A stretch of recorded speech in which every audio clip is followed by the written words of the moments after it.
I'ma slip my wrist, no tourniquet. I'm murderous, my crib got more burners than furnishings. Got a lot of haters, not concerned with it. The earth revolve around earning currency. Copernicus, I leave you scared, stupider than Ernest is. Plucking more chickens than the churches is. Always looking fly, boy, I'm merciless with purchases. Police ain't nothing, you can bet I beat the verdict, bitch. Cause I'm more connected than the alphabet and cursive is. Wallet like Webster, killer like Dexter. Your bitch looking at me, well I guess I'm on the sexer. Ugly stay rougher than the texture. If you players want that funk, I'm that fly shit expert. Bullets fly through the air. There is no playing, there is no playing. Bullets fly through the air. There is no playing, there is no playing. Bullets fly through the air. There is no playing, there is no playing. Bullets fly through the air. There is no playing, there is no playing.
Future shock is a sickness which comes from too much change in too short a time. It's the feeling that nothing is permanent anymore. It's the reaction to changes that happen so fast that we can't absorb them. It's the premature arrival of the future. And for those who are unprepared, its effects can be pretty devastating.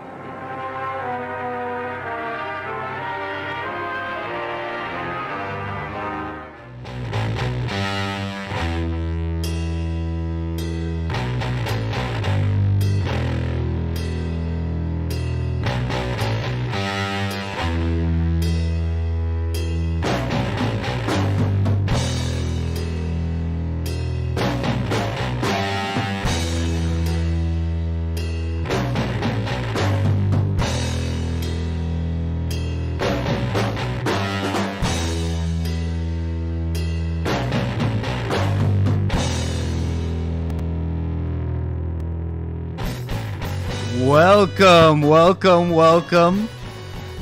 to another Nick at Night edition of the show. It's an odd world out there. Thank you all for joining me. It's going to be a fun show tonight. We're going to talk about degenerate programming, the fight for freedom, thanks truckers, and the fast changes happening in the world, really. And the collective shock our culture is going through. Thanks again for joining us tonight.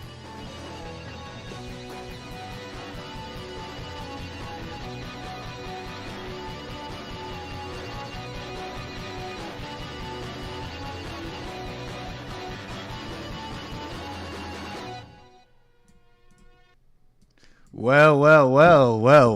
Thank you. Thanks for joining me tonight.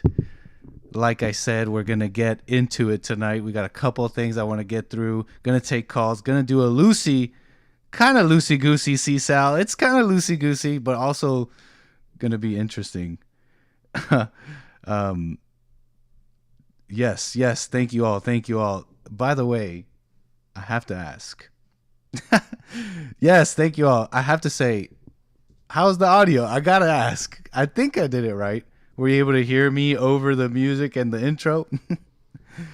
Let me know. Let me know if you guys could hear me correctly, if I did that the way I saw it in my mind. But yes, thank you for all joining me. It is an odd world out there. And we're going to get into it. We're going to be vigilant about the programming, and we're going to talk about it today. But I want to know if I sounded right over that intro. You could hear it. If you could hear me fine over the music. But yes, thanks Nemo, by the way. I see you in the chat. Man, thanks for the timestamps. You're killing it. You killed it with those timestamps, and so thanks for that, man. Thanks for looking out. Or lady? Nemo was a male character, right? Nemo is a fish. Finding Nemo. But thank you, man. Thank you for the timestamps. You've been doing great. But for those just joining me, and I just want to thank you all for the support. I thank you all for joining me today on Friday, loosey goosey show I got planned for all of you. And thanks for getting me to 1.5K. It's crazy how the channel is growing on its own. But yeah, so let me get into this. Yeah. What you saw there in the intro, by the way, if you guys were able to see some of that footage, was out of this documentary from the 70s called Future Shock. And it centers around the book by the same name by author Alvin Toffler. And Alvin Toffler made all sorts of predictions in this, talking about what was to come and the shocking future that awaits us when things change too fast, when things change beyond our scope of understanding. And he made some pretty interesting predictions about the world and our society as we know it. So definitely check it out if you like. It's Future Shock. Future Shock by Alvin Toffler. Alvin Toffler. And so as you saw those images, that imagery of that documentary,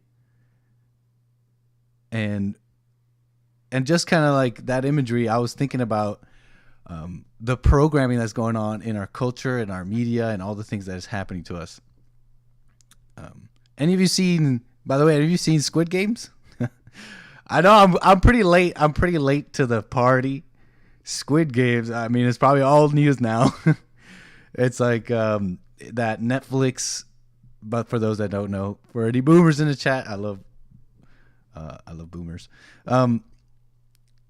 Yeah, Squid Games is this series, this episodic kind of series, 3 episodes so far, really just 1 season and it centers around desperate people who are playing this game. It's almost like a game show for money, but of course, if you lose, you die. So it's like a high stakes, high reward kind of thing. Pretty visceral, very gory. It gets into all sorts of interpersonal dramas and betrayals, and it's actually quite well done, in my opinion. It's at least interesting. It's at least captivating. But like I was saying, Squid Games. I saw this and I'm pretty late, but I was thinking about how something strange about our culture. And I don't know if any of you are into the whole Netflix and all that. I did like recently get it again just to watch Squid Games, and I watched what's it called? Fear, the one about the mafia in New York. Fear City. Pretty good actually. But besides that, I mean, Netflix, all that kind of stuff is a kind of a never-ending spew of a lot of degeneracy, a lot of violence, a lot of sex. And that's really media and culture at large when you think about it. Sounds like Hunger Games. Yeah, Stingray. Yeah. In fact, just like Hunger Games, people fighting each other to the death. Yeah, exactly, Stingray. Yeah. So yeah, just like if you know Hunger Games, there's something strange about our culture. Maybe you guys have seen The Purge. Yeah, exactly. The Purge. The movie The Purge, where Americans have a holiday in this fictional timeline of America, and they have a holiday where one time a year all crime is allowed. Murder, everything, the worst things, you're all allowed, so you can get it out of your system. You can get the willies out. You can get your wiggles out and kill people and get it out of your system. So that's Purge.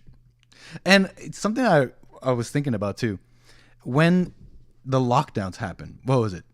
A couple years now, March 2020, the lockdowns happened. I remember we were on lockdown, and I turned on the TV, and in the movie section of the guide, I don't know what kind of TV setup you guys have at home, but here in Cali, in LA, the programming in the movie section was like The Purge, and I hadn't seen that before. It was like they just had The Purge movies on repeat. Oh. And so I remember they had The Purge on repeat, and I'm sorry, I'm trying to check out chat. I'm gonna be good at this. I'm trying to do chat as well. Read your messages here. But yes, the lockdown happened. They had Purge on the repeat. I'm watching this going like, wow, like what timing? I think it was actually even closer to when the riots started happening. And it was like just Purge, back to back Purge. In fact, wasn't there a Purge movie about the election? One of the Purge movies. Oh, check this out. This is what I'm talking about, okay? And hopefully you'll understand as I move forward here the greater picture of what I'm talking about. But let me do this. Purge, the election year. You might have seen this, or you may be aware of this. Well, look at this. Release date, July 1st, 2016. And it's all about this purge stuff. But it's like got an election flavor to it. 2016. Trump's coming up. Oh man, this is your America. This is the America you live in. July 4th weekend. So, like I said, like I'm talking about here, there seems to be, and I could be wrong. Maybe I'm looking into things a little too far, but I could be wrong about this. But there seems to be a programming in the culture to divide for violence. There's a penchant for violence. There's a penchant for hate. I mean, that's obvious, right? That much is obvious. For violence and division and hate. So, and just think about the culture before you even get into like, oh, what is Hollywood trying to feed us? What is the programming with the movies and culture? Before you get into that, I mean, just look at with plain eyes and look at the culture. People have like a sick like love of death. It's a suicide kind of death cult if you think about it. Think about how, did any of you know people who were excited kind of like in a sick way about lockdowns? I know I did. I remember that I would talk to people. And they would repeat all the words. Oh, stop the spread. They would repeat all the things and have like almost a sick, like, a pleasure out of being locked down, out of something horrible happening. There's almost like a sick excitement. I actually had a friend even say he was excited. he was like, I was like asking him about it. He's like, this is exciting. So, I just remember that. And there's a sick kind of love for the lockdown. I think for a couple of reasons. One, it's like, wow, finally something to do, something to get me out of my boring life, something to get me out and be someone. I could be someone. I could be I could be like on the road, and I could be with my band of misfits or band of wasteland wasteland travelers. Oh man, do you get what I'm saying here? Do you understand me? I'm freaking Mel Gibson. I'm Mad Max up in the heezy. This is my thing. Finally getting all excited and finally able to bust out of their life, their kind of boring life. They want more. People want more. They want and desire. And so, I don't know. There's like a sick love for these lockdowns, right? There was like a sick kind of like, oh, excitement. And I could be wrong, but I'm watching these things thinking about how they're priming us for like a division or whatever. I think about like you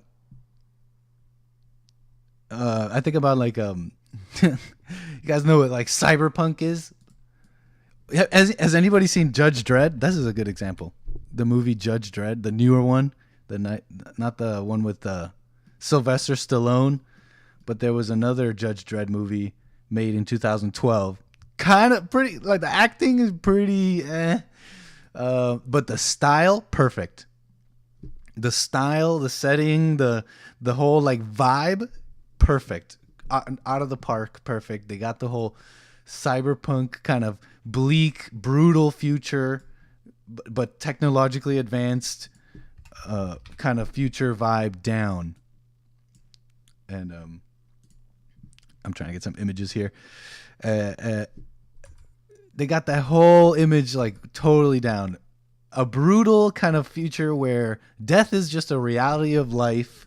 You know, check this out. You know about this. Suicide booths from Futurama. You guys remember suicide booths? 25 cents. Easy suicide on the street. In fact, you guys remember this story here? Suicide machine that could be controlled by the blink of an eye. This is a machine created by some guy over, I don't know, I forget, somewhere out in Scandinavia. Sarco device, Dr. Philip Nitschke or whatever. You guys remember this? So, a machine to make suicide easy. Yes. It's like put like really thinking about this and putting it all together. There is a very strange, interesting thing going on with the culture, right? And sure, demonic messaging. Yeah, it's in the movies. The numbers. You can't get lost in the sauce with all that either. Because sure, there is a push. It's clear. A push against the family. A push. Think about how children are hated. They're really hated. Have you noticed that? How children are really hated? But there is a push to degeneracy, destruction of the family. I saw somewhere that 3 parents, what is it? 3 parents, states may soon recognize children as having 3 or more legal parents. Like poly. Remember we were just laughing about this not that long ago, just a couple of months ago. We were watching these videos from those what was it called? Those polyamorous couples. We're like, look at this. This is so fringe and crazy. Love Don't Judge. Remember those Love Don't Judge videos? Let's see if I can find it real quick. Yeah, look, check it out. Fell in love with. This is Tori. She fell in love with Travis. And Ethan. And Mark. Oh, man. And Chris. Their 4-way relationship is working wonders for them. The relationship could best be described by... I think there was even a kid involved in this one. Yeah, well, maybe she's just fat. But that looks like she's holding it because she's got a baby in there. Right? I mean, I think you don't do that. Maybe she's just rubbing her belly. She's fat. And so who's the father of the baby? No, there's a baby. There's a baby involved. Yeah, remember this one? There was a baby involved and everything. And I think even more mess happened. But anyways, there is a demonic messaging, a push. But as much as there's a push, there's also a give. There's a give from the culture, from people. There could only be a push if there was a give, right? This is all what's going on is like a mirror. It's like a mirror held up to us. It's simply a representation. These movies, all this stuff wouldn't be popular if you think about it, if there wasn't a give. So that's what I was thinking about. Today. What do you mean, Nugget Man? Are you saying, bruh, come on, why'd I show you that? I know. Sorry, your eyes are well, too late. You saw that mess, that polyamorous mess. Nick, you should listen to I Am the Law by Anthrax. Oh, is it by for a song about Judge Dredd? Yeah, I really liked I really liked the style of that movie. Suicides was big in the 90s, really. So, division, war, hatred, divide the people, make them fight. All that's going on. But then I'm really thinking about, and then I thought to myself, wow, civil war is looming, right? Civil war is like gonna happen or something. Like it seems like it's really on the horizon. But I had to like stop myself and really think about it. Like, is it really though? Is it really? Like, okay, sure, there's already, in some sense, there's already a civil war going on. First, the one that's started from the beginning of time, Satan and energy. Satan and God. I'm reading the chat as well, and it this person's chat took over. I said Satan and energy. Satan and God, right? The original civil war, I guess, if you could call it that. And then, of course, closer to us, between the people that are awake and not, between the left and the right, and I'm putting up air quotes because that's another trick. But there's a real division going on, sure, But is civil war really looming? I'm thinking about what's all with all this programming, right? What's with all this media kind of trying to tell us that it is? And yeah, it is in the media. If you haven't not been paying attention, it has been. Think about the January 6th coverage. And I feel like a lot of people maybe tuned out. I sometimes tune it out, and I like this, like, you know, the CNN side of things. J6, Black Lives Matter. I'm just like, yeah, heard it before. I kind of tune out sometimes. But if you've been paying attention, even in the J6 coverage, I mean, think about it like the greatest attack on democracy, right? They call it that. But look at this from The Guardian. The next U.S. Civil War is already here. We just refuse to see it. It's in the media, okay? This is not for... Look, January, 4th of January. This is just this year. Okay. The right has recognized that the system is in collapse, and it has a plan. Violence and solidarity with treasonous far-right factions. Okay? It's in the media. It's in the programming. Civil war is looming. Division, hate. When I see it like this, I start really questioning it. Is it really? What's really going on here? Look at this. Check this video out. From MSNBC, you may be familiar with the Anti-Defamation League. Jonathan Greenblatt is the director of the... Are they called directors? ADL leader. The ADL Supreme Leader. The ADL Supreme Commander. Yeah, National Director. Jonathan Greenblatt. He's the director of the Anti-Defamation League. And, you know, some of you might be aware, but the ADL, they basically specialize in peddling conspiracies about hate speech and racism and domestic terrorists. I think they've even talked about Jesse Lee Peterson. SPLC has talked about Jesse Lee Peterson. Whatever, these triple letter organizations. But Jonathan Greenblatt appeared, when was this? Just appeared earlier this month, January 7th. This was posted January 7th. Appeared on Morning Joe with this special pair of, you might recognize these two. And he appeared to talk about his new book called It Could Happen Here. Joining us now, CEO and National Director of the Anti-Defamation League, Jonathan Greenblatt. His new book, out today, is entitled It Could Happen Here: Why America is Tipping from Hate to the Unthinkable and How We Can Stop It. So, Jonathan, if you could take us through this title even. Where are we in terms of this tipping point on hate? It's happening, the tipping point. Well, unfortunately, Mika, I think we're in a very frightening and delicate moment. Really, as laid out by the prior segment, what Brandy talked about and what Jared talked about, these issues are very real.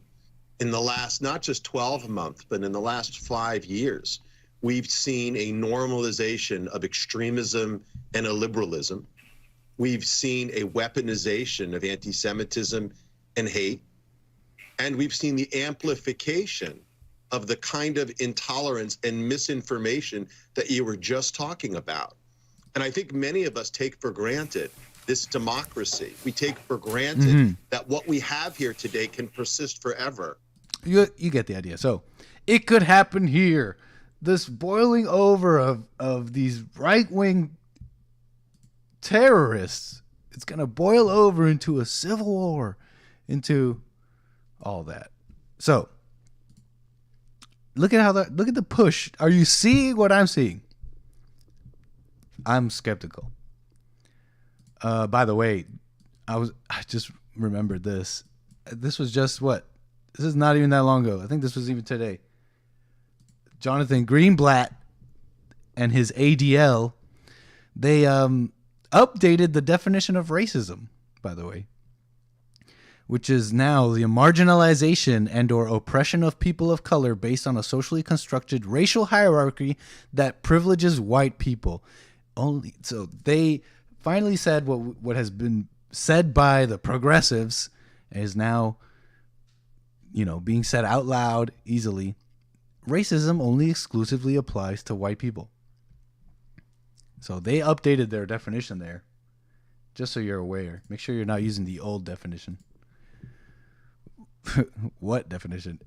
Racism isn't real. And we're going to get into that. But are you following me here?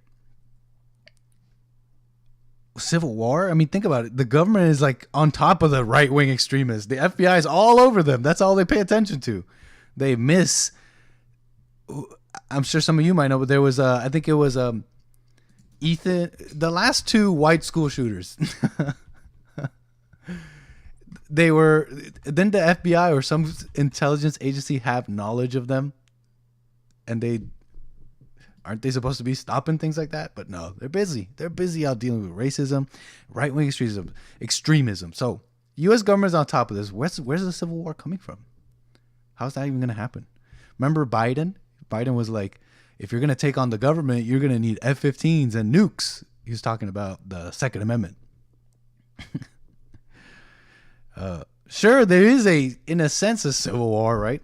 Separatists, right? People want to separate, but that's like peacefully. People want to carve out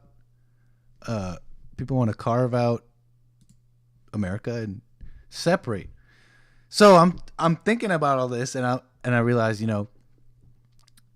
the psyop, yes, the psychological operation that's being pushed to make you think that there's a civil war and all that, is really to criminalize. It needs to criminalize dissenters, criminalize people that go against the system, go against the beast system. I'm laughing, but I kind of like that term. So, to criminalize dissenters, but it's not that easy to just criminalize dissent in America, right? Even as corrupt and as far as it's gotten with free speech, with laws, with everything, you can't just go criminalizing dissent, at least not quite yet. So this is I think that's one reason for the programming. Are you seeing the programming? Do you see? What's that movie where the guy is there's like aliens all around him, but he's only able to see that he's surrounded by aliens when he puts on these sunglasses? I've never seen the movie, but I've seen that clip. Like, I must have seen that clip where he puts on the sunglasses and sees all the aliens around him. I've seen that so many times. I've just never seen the movie. So, very interesting, I think, about what's going on there with the programming. There's definitely progress. Speaking of breaking the programming, by the way, They Live. Thank you. Yeah, it's called They Live. They Live. Is that the movie? They Live. Who's in that? Who's the actor? Anyways, They Live. I got to check it out. So, speaking of breaking the programming, huge shout out. I got to give a shout out to the truckers in Canada, man. Yeah, bud. Oh, yeah. Freaking breaking the system there, buddy. Breaking the program there, eh? Love it. Hey, you guys must have heard of this. There's a trucker convoy protesting the out of control lockdown mandates and government overreach by the Canadian government. But really, I'm sorry, I don't understand, Nugget Man. But anyways, really, it's a protest against what's going on in the whole world. It extends to the world because there's a big movement going on. It is, according to the Daily Veracity, which is I would consider a good source. Over 31 million worldwide anti-vaccine protests are the largest in human history. This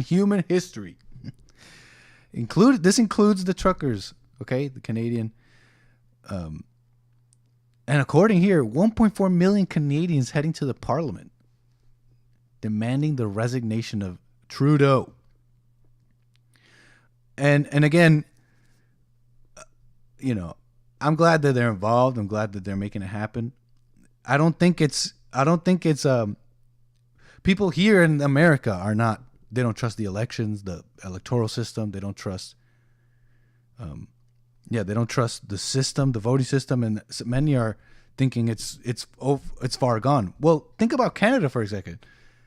It's even more far gone over there in a sense. Yet I'm glad people are trying to get involved, because I think it's still not quite time yet to say, let's run it into the ground, buy with the system. There still may be a chance. You know, just be aware, right?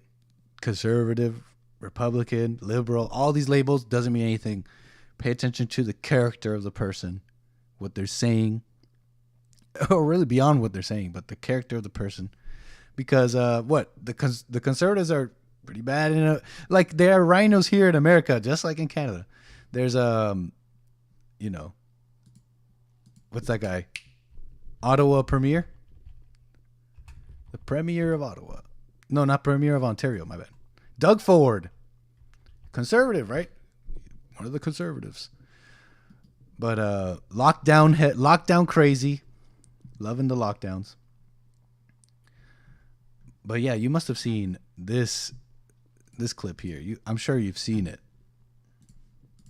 It's important to underline that close to 90% of truckers in this country are vaccinated, like close to 90% of Canadians. Over the past many months and years now, Canadians have stepped up to protect each other, to protect our frontline workers, to protect our elders, to protect our young people. Just want to say, I don't know this, but I'm leery of the 90% stat. I don't know. It's a government-run media, CBC. To protect people like truckers who are putting food on our grocery store shelves. Canadians have stepped up to do the right thing to protect the freedoms and the rights of Canadians to get back to the things we love to do. We know the way through this pandemic is by getting everyone vaccinated. And the overwhelming majority, close to 90% of Canadians, have done exactly that. I don't know. The small fringe minority of people who are on their way to Ottawa or who are holding unacceptable views that they're expressing. Unacceptable views. It's unacceptable. How dare you? Do not represent the views of Canadians who have been there for each other, who know that following the science and stepping up to protect each other is the best way to continue to ensure our freedoms, our rights, our values as a country. Oh, Canada, our home and native land. You know, it's interesting. The anthem, that's Oh Canada, by the way. True patriot love and all of us command. In the anthem it says God keep our land glorious and free. God keep our land glorious and free. There is a, like someone said here in the chat, a heartbeat, right? So big shout out to the Canucks, the Hosers, the Peps, the Pepsis, the French Canadiens, and everybody in between. You know, keep it up. And don't stop, because there was news of how their GoFundMe raised millions of dollars.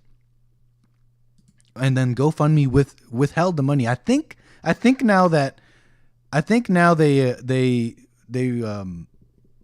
got their money. The group that put together the GoFundMe for the trucking and all that in Canada. Now, I think they did get their money, but there's going to be, you can't just like, oh, we went out. No, don't, keep the pressure. So keep it up, you know. And just so you know what Canada's dealing with. This is really, it's good to look at this because the things that we laugh about yesterday, the things that we deride and we think about, oh, that's so ridiculous, da da da, become reality today. Think about all the things we were just laughing about not that long ago. Like, wow, that's crazy, that's ridiculous, and now it's law. Now it's law.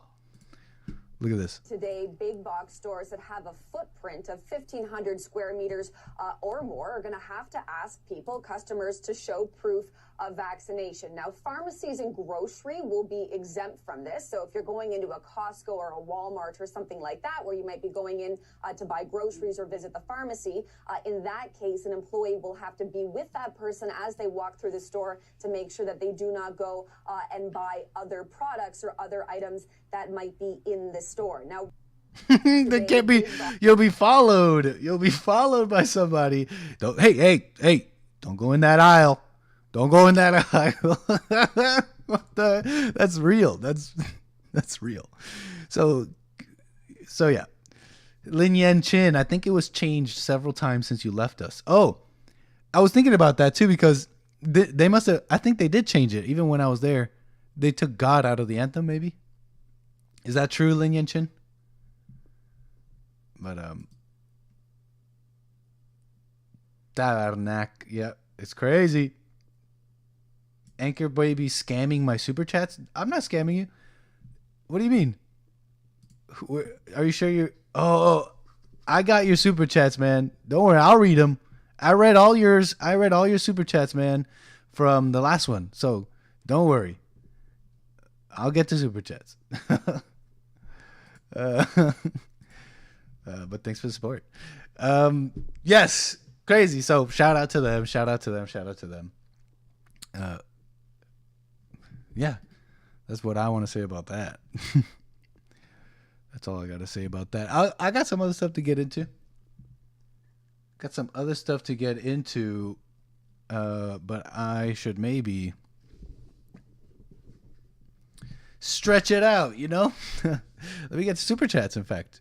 Speaking of which, and thank you for the support, by the way. And I'm going to set up the credit card thing, Lin Yan Chen. I didn't even know you were unable to do it that way. So I should be more on top of this. But man, Ankle Bibby Show 42, thank you, by the way. Nick, your show comes on too late. I'm asleep, Holmes. But where is that 180-pound bench press, dog? Hey, 180-pound bench press stream coming soon in the next week or two. Either next week or the one after. I'm there, baby. I'm there, and I'm going to levels beyond. And this is to go further beyond, by the way. Let's go playa. Also, Angela smells like wet socks. Okay. I don't know, Angela. I think that's you in the chat.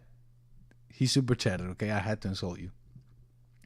And from Nugget Man, I don't know if you want me to say your name since now I know that you're Nugget Man. He says, keep up the great work. You bring in awesome energy to Bond Network. Shout out to the JLP Discord gang. Yes, Discord. Check out our JLP Discord in the description of any JLP video, by the way, Jesse Lee Peterson. I am Nugget Man. Read my super chats or else I will never donate ever again. Jokes. Love you, Anchor Baby. Hey, thanks for the love. Thanks for the super chats. If you want to show support, hey, if you're liking the content, if you like what you see, for now until I'm so close to getting monetized, by the way. So thank you all. I'm like this close. Yeah, if you want to show support, anchorbabytips.live, you can send a super chat in. I'll read it out. Nick, can you speak French? I can defend myself in French. I can definitely respond. Pretty much if people talk to me in French, I start getting it back and I'm able to respond. I think I got the accent all right. I spent quite a while in Quebec for a program, and I also lived there for a bit. So yeah, shout out to the Peps, French Canadians. Someone wants me to play the stand-up theme on the keyboard. I'll load up my Ableton. But while I get that all rolling, and we have ourselves, the show and chill, I'm gonna turn on the lines. Why not open up the lines, get some calls in, and get the Friday chill factor going in hard. How'd you guys like that opening? Anybody see the intro? Anybody seeing what I'm seeing? Am I insane?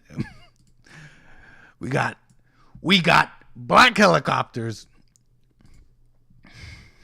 Shout out to Alex Jones, American hero. But plugins, VSTs, plugins. Who knows Ableton out there? Anybody good at that? Anybody making beats? Anybody making music? I got the Antares. I got the Arturia. I got it all. For those that know. Oh, I didn't even know I opened up my lines. Calling numbers up.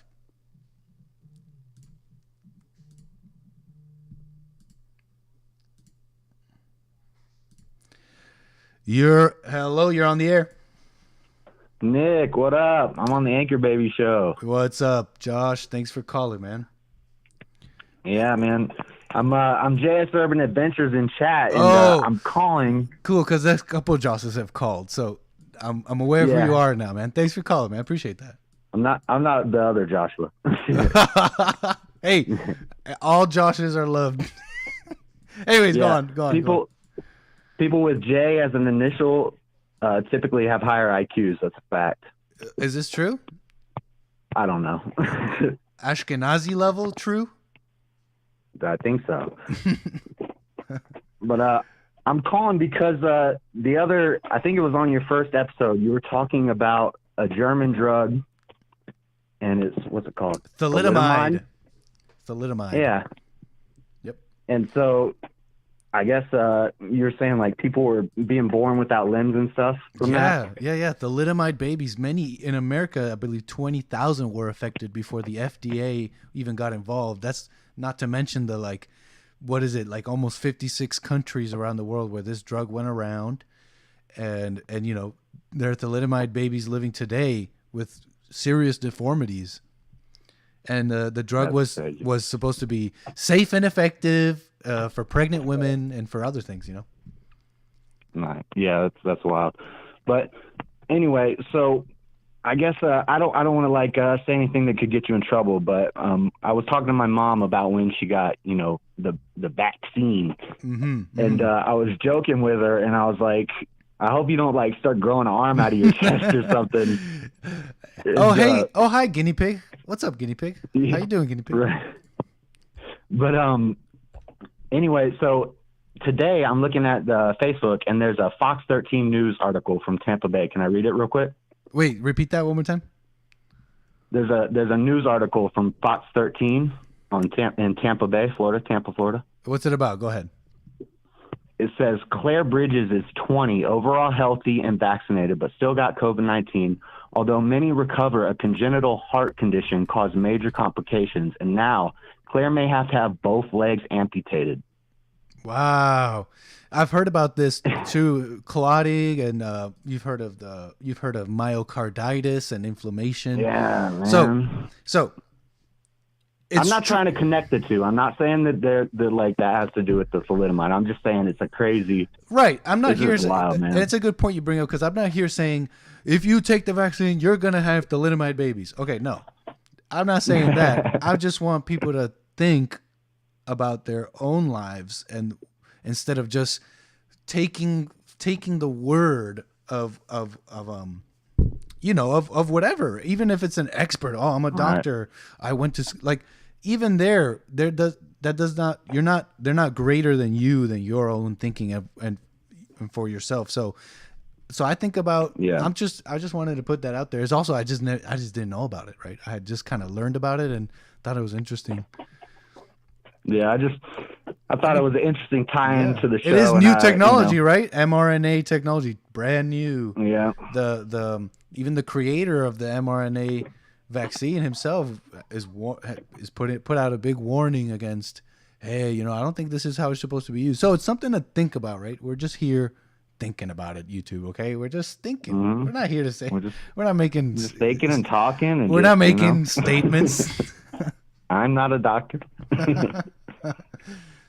But hey, man, I love the show, and I'm gonna let you get to more callers. But Canada's based right now. We need to fall in line, and we need to Canada's getting it.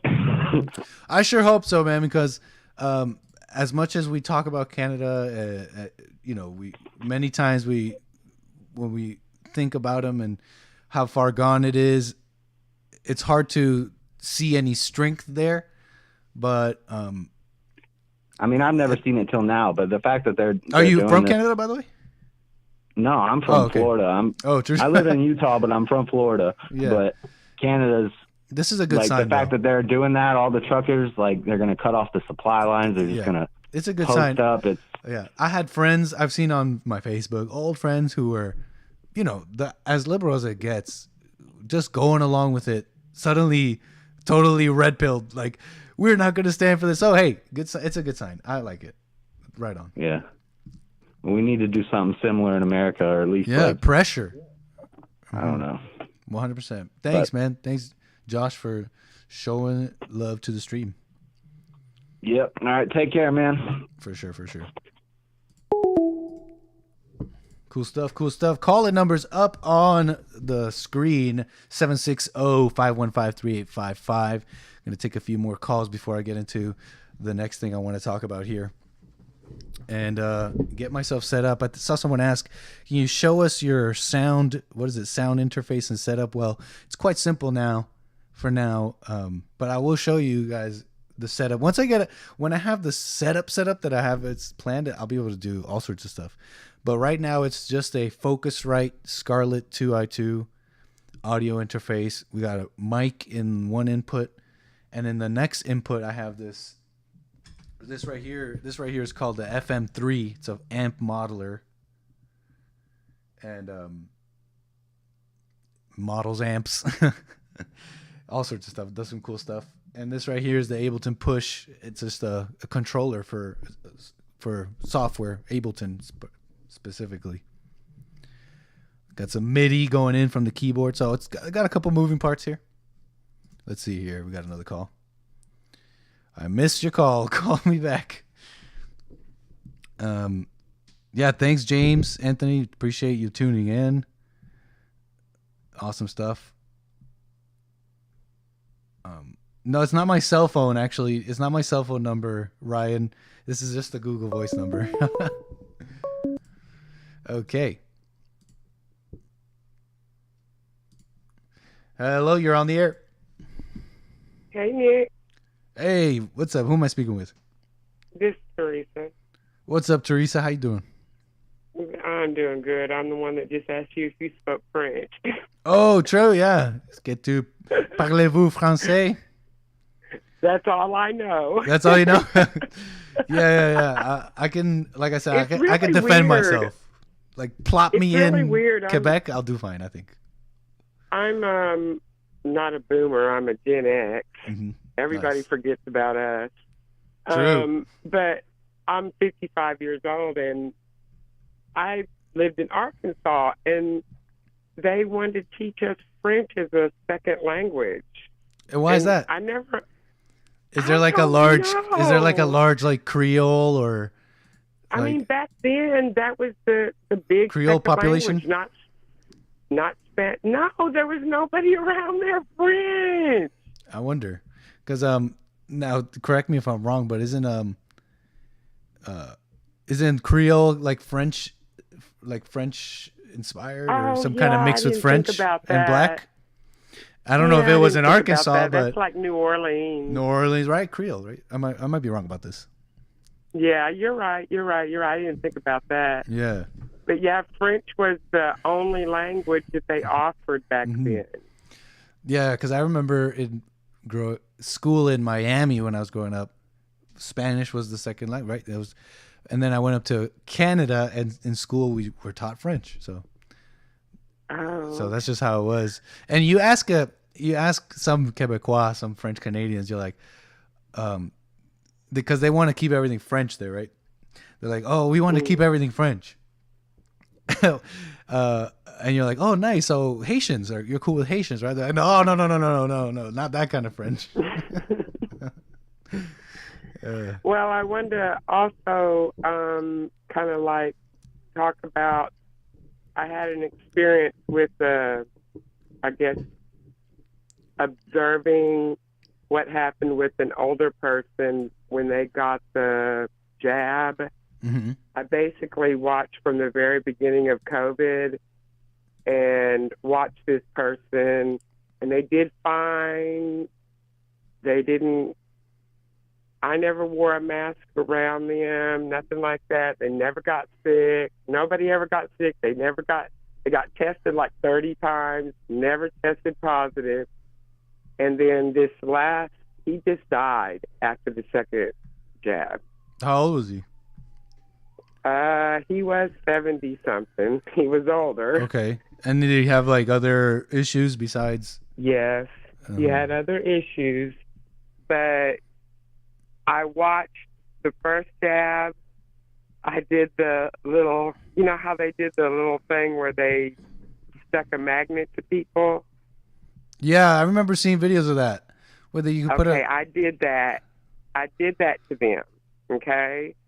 And it stuck. And I was Really? like, nah, this is not real. Really? You know what I'm saying? I'm like, this ain't real. You know? Yeah, But yeah. I was like, okay, I'm like a show me state kind of person. You got to show me. Right. And I always do little experiments and stuff like that. So they were perfect for letting me do it, him and his wife, because they both got did it. And they knew how I felt and everything like that. And I was like, can I do this? And I showed them. And they was like, yeah, let's do it. And I was like thinking to myself, this is really not true. Oh, Excuse me, sir, you're a fridge.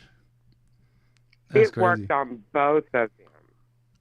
Yeah, I've seen videos like that. I don't even know what that means. But the magnet stuck, and I mean stuck to them. And I was just like, what the? And I was like, you ain't supposed to have nothing magnetic in your body. But no, for real though. But I watched him, and after the second jab, he literally, first it was, he stopped walking, he stopped talking, he stopped eating. They literally cut him off of all 30 of his medications, put him on, what do you call it, hospice, and he was dead in a week. Wow. You know, it's hard to say, it's hard to know with these things because you consider that a lot of information and studies are being blocked, like in many ways. You can't even think about how you can't even talk about certain things. You're not even allowed to question or talk about certain things. Know. Joe Rogan had Malone, I think it's Robert Malone, that doctor who made the mRNA. I don't listen to none of that though. I go by experience. It's what but I'm just saying that you have to think about how these big. Not one single day. Not in Walmart. Not in no store. Nothing. Now I do live in Texas. Makes a little different. You know what I'm saying? Right but on. even if I didn't, I drew the line at the mask. I hear you. And really, when you stand up and people see that you're standing up and you ain't gonna back down, now it might help too that I'm 6 foot tall, 200-pound female. You know what I'm saying? Mm-hmm. But and don't nobody want to too much mess with me. I hear you. But I mean, but for real, I didn't have all the problems that you saw on TV and stuff. I never had those problems. Didn't nobody ever approach me? Didn't anybody ever say? All I said is I'm exempt, and I kept walking. Nice, yeah. Nice, Theresa. Man, I really do appreciate the call. Thank you. Got him with the wheels. And I love your show. Hey, thank Keep you. up the good work. Thank you so much. Thanks for showing love to the stream. And if you don't have love, which many don't, call in anyways. But this is a good segue into something I was just reading about, and you might find interesting as well. Have you guys ever heard of germ theory? Is this beyond the pale? Is there something I'm missing here? Because there's something about this that made a little bit of sense. Okay, germ theory versus terrain theory. And I will get to calls in a moment here. Now, tell me if any of you have heard of this. Let me move this here.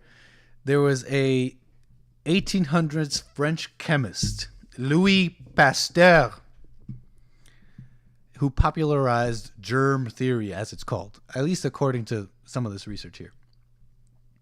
And he proposed that microorganisms are the cause of most diseases. And so, imagine that you can imagine that being a catalyst, a domino for medicine at large. It's a frame, a whole frame and philosophy, a way of thinking of sickness, disease, and how to treat it as well. This is this research here. This paved the way for antibiotics, which kill both good and bad bacteria, and vaccines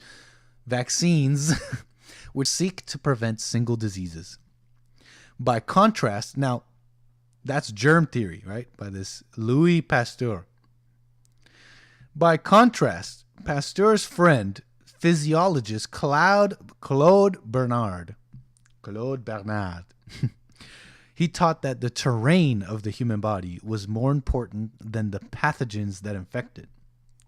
We are surrounded by and even harbor microorganisms in our bodies. When exposed to pathogens, we become ill if our defenses are weakened by deficiencies or toxicities.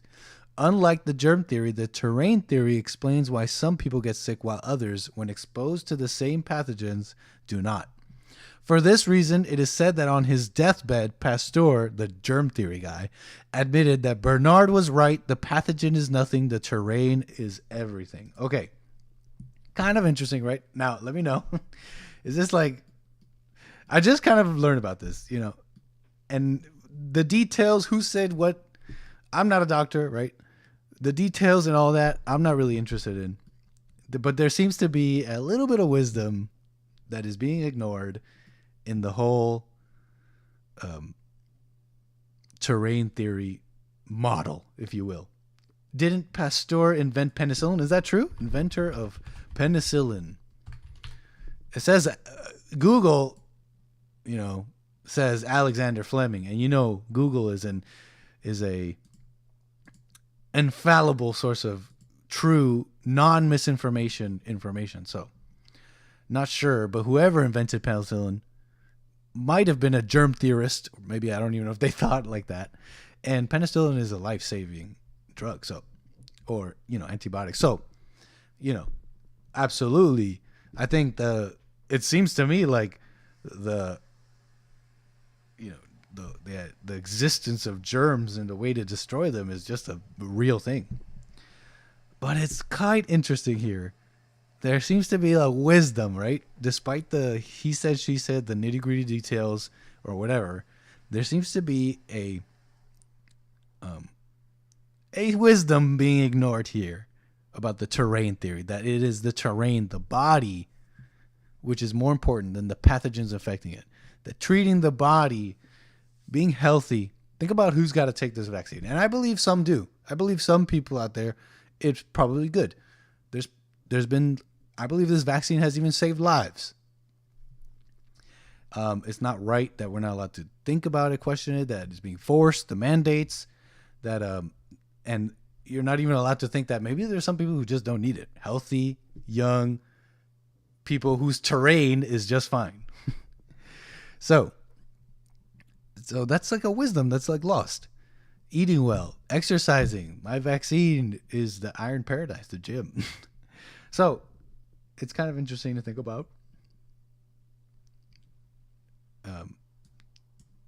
this stuff here. Some of you have heard of this, huh? Grass-fed or you'll be dead. Yeah, definitely interesting here. Terrain theory. I just kind of learned about it. But again, this whole vaccine fight, we're just talking about it with Theresa. We were just talking about a bunch of this stuff. You had it up to here with this vaccine talk. It really comes down to something really simple. Something that just takes common sense. Risk management, okay? There's a virus, it's killing people. Fine. The common sense move here that's being ignored is just it comes down to risk management, okay? There's something going on there. You as an individual, how much risk am I willing to take, and how much am I willing to let my life and my livelihood be affected by this? And when you look at the recent, we're at Omicron now, okay? Let's move on from all that. What's happened already, worth going into maybe some other time, but right now let's focus on Omicron, okay? People aren't really dying of this. Okay. People aren't really dying of this. We're here now. Where's the risk? Where's the like common sense risk management? So I think it just comes down to that. You can't be thinking about, but how many people die? Like, but the science, what the science says. No, it's way more easy to think about it. Way more common sense. So lines are open. You want to call in, be my guest. As I set something up here, I messed up my setting here. 1 second here while I figure this out here. And I want to say thank you to Nugget Man, aka Simon. He's telling me he could be called Simon for the super chat. He says, "What do you think? I'm a bundle of sticks? My name is Simon." So thank you. Appreciate the support. Loving it. Okay. That's crazy that you're all here. I'm blessed. Thank you for all joining me tonight. The video thumbnail. Yeah, Joshua playing with the anchor baby thing here. Yeah, so lines are open. You're welcome to call in while I set something up here. Let me see here. Okay.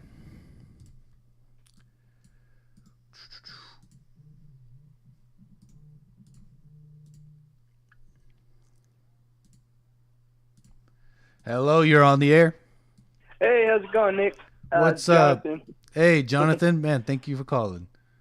Yeah, for sure. Hey, my bad. I forgot to give you a dang old shout out today on the Hake Report. I just, like, dang it. Right when I hung up, I was like, don't sweat it, man. It's all good. Anchor baby show. Don't sweat it. You're good. Right on. So, yeah, I was just wondering if you heard, just got some, like, really great news for you here that. Yeah, go ahead. Pennsylvania cleaned up the election laws, man. There's the Supreme Court over there ruled mail-in voting unconstitutional. Oh, yeah? In where again? Yeah, in Pennsylvania. Uh-huh. Yeah. Are you from Pennsylvania? No, well, you're from California, no? Yeah, I got family out there though. My grandma is there, but in Pennsylvania. But yeah, this is some good news. So basically, yeah, good to hear. Good to hear. Proves all of us right, you know. Well, you know, here's one thing I'll say about that. There is the trust in a huge swath, if not even almost half, of the country in elections has been destroyed, and a country can't continue like that. It just can't. Mm-hmm. So, regardless of what you think about what happened, let's not get into too many details here. There's definitely despite evidence, hey, show me evidence of what happened. Okay, despite that, when you make something easy to do, people will do it. Mm-hmm. Oh, for sure, man. When you open up the door, like look at bail around the country. Bail bonds being they getting rid of bail bonds. They're going soft on crime. They're releasing all sorts of people. These corrupt DAs across the country. Their soft on crime attitude is doing what? It's making crime increase. When you make it easy for someone to do something, they will do it. You know what I mean? So, mail-in voting. Think about that. There's a lot of very easy to do quite a bit with that.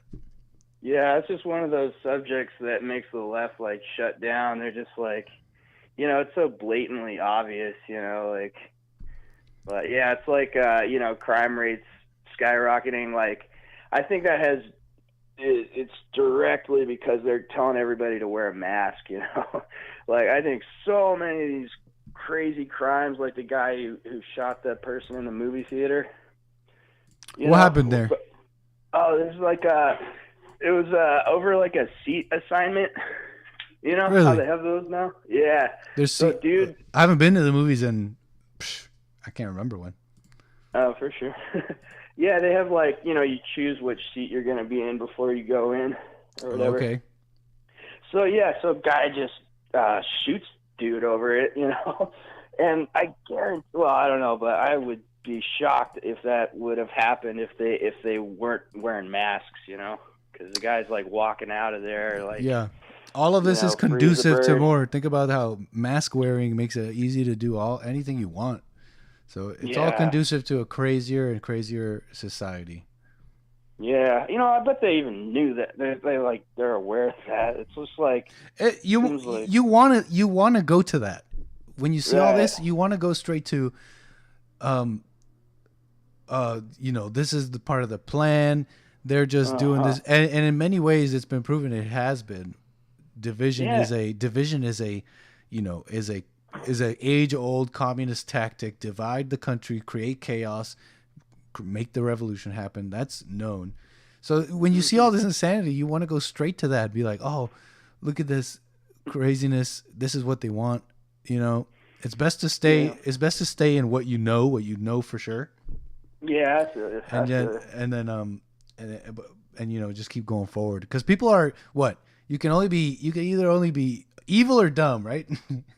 you're either dumb or evil, right? So you're either dumb or you're like aware and evil and making it happen, right? So yeah, I don't know. Yeah, they kind of I think when people kind of go hard on the theories, you know, they kind of probably even want that too. They're just like, that's true. You know, they're helping, you know, push people away from the truth or something like that. Yeah. When you get, and I hate the whole term conspiracy theorist, right? It's like, okay, so I'm not allowed to question stuff. I'm certainly a conspiracy theorist, but yeah. Oh, I'm sorry. I'm just reading chat here. Thanks, Lin Yan-Chin. That's a good idea. But you know, conspiracy theory. That's such a psyop. Like, oh, using that term. But another level to that psyop is that you got like the real wild stuff, or it doesn't even have to be wild, but just kind of like off the walls, kind of little bonkers and silly. That paints every other more reasonable so-called conspiracy theory as just as crazy as the wild stuff. I know, dude. So we can't have a conversation anymore. So when people spurg out about insane stuff, it's like you're not helping. And you might even be a pawn of whatever psyop is going on to get, you know, any kind of dissent and conversation called fringe. Dude, Anomaly's got a great video about how Q was a total psyop. That's a really good example. That's a really good example. Q getting into all this, spurging out about all this just kind of like insane Q stuff did not help. It just didn't help. And you gotta have some understanding. You know, a lot of people were just like fooled. They're like, am I wrong about this? Wasn't a lot of Q people like grandmas and like just kind of like decent people, like really decent people. I mean, I'd rather have a Q people on my side than, you know, all day. Really decent people, really decent people who are kind of just maybe a little too much free time on the internet. You know what I'm talking about? Yeah, I got into Q there for. Oh yeah, what do you really explain if you can, if you don't mind, just describe. What do you mean? Well, you know, it was just like the very beginning of like Q and stuff, and I think even Alex Jones was like sort of on board with it in the beginning, and that's kind of like where I picked it up. But then he I guess he dropped it, you know. But, okay, interesting. Yeah. And so, what made you kind of like believe into it? Like, what did you even believe about it? Well, there was just like the symbols and stuff, and like right, you know, that there's someone in the government who either a group or an individual called Q, who's like an insider in the deep state. If I can summarize it. And they'd be putting out messages on like Reddit and stuff, and saying like, you know, what was going to happen before it happened and stuff like that. But I see some people in the chat saying that they were into Q, and so it's you got to be really you can't get excited about anything. You can't be too excited and be ready wait and see attitude. Wait and see attitude. You really got to have it because totally. Man, I got fooled about flat Earth too. For What do you- 2 seconds. Okay, what do you mean? What do you mean? Well, Because I that heard comment Eddie- you've already sent the flat earthers in the. You probably there's flat earthers out there going. They're going nuts right now. They're like, but the firmament. No. No, but hey, They're like, why are this is mountains slanted if it's hey, this is a globe. They are. This is a globe tard, flat tard friendly stream. You're all welcome here. nice. Yeah, I just heard Eddie Bravo on Joe Edgy Rogan Brav? talk- Edgy Brav? Yeah, Edgy Brav. Edgy Brav. Yeah, he was talking about how, like, if you look up in the sky, like, they're like, the stars are, like, fixed or something. And Yeah. I don't know why I, like, was like, oh, yeah, that's weird. That makes but they're sense. totally not. Yeah. They're not. Yeah, They're I really not have no fixed. opinion about that stuff. I have no opinion. Ah, And it's kind of yeah, fun so sometimes, but I have no opinion because I can't let myself get too into something that's. I don't really sit there and ponder. I don't really sit there and ponder about the nature of reality and particles and stuff. Yeah, you know, it's a nowadays waste. I think that's I just another think about psyop, what's too. going on with me. Why did I react like this to that? Why is that person reacting like this? Yeah. Character. So, anyways. I'll say I did live in Samoa for a while, which is on the bottom half of the globe. Samoa. Yeah. And the toilets do flush backwards there. That's Because, true? You know, it's like, yeah, oh, for sure. No way. Yeah. I thought that was a myth. No, It was one of those. Go the other way. I probably read that on like crack.com, like myths that you believe, and it was like I believe the myth against the myth. But apparently that's true, huh? No, yeah, it's true. That's I was funny, like, man. what the? That's funny, man. Well, hey, thanks for showing love to the stream. Gotta move the wheels. Heck yeah, man. Great show. Right on. Great show. Appreciate it, man. All Take right. care. Interesting stuff. What are you into? What do you know that you know that you know? Because there's things we believe. I'm sure there's things I believe that I'm just haven't questioned. If I think of it, I'll talk about it. But there's probably stuff I haven't questioned, you know? And it's crazy what we believe. Do you guys hear this piano? Let me see here. Is this working? No, that's not working. Let me see if I can make it work. Okay. I think you can hear that.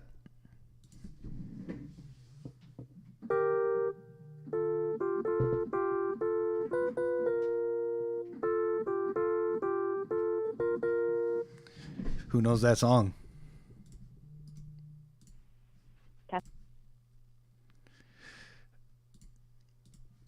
Hello. Voicemail. Hello, Goodbye. you're on the air. Oh, lost the caller. Call back. Call back. No, Emperor of Cat. I don't read Cracked. It's just the first thing that came, the first kind of like dumb website that could come to mind. Cracked.com. No, I don't read Cracked. It's just probably something. It's the first website I could think of that would have something dumb like that. That's funny. The Rock, the wrestler. So he's from Samoa, no? He's a Samoan, The Rock. I'm gonna get into something from Samoa, actually.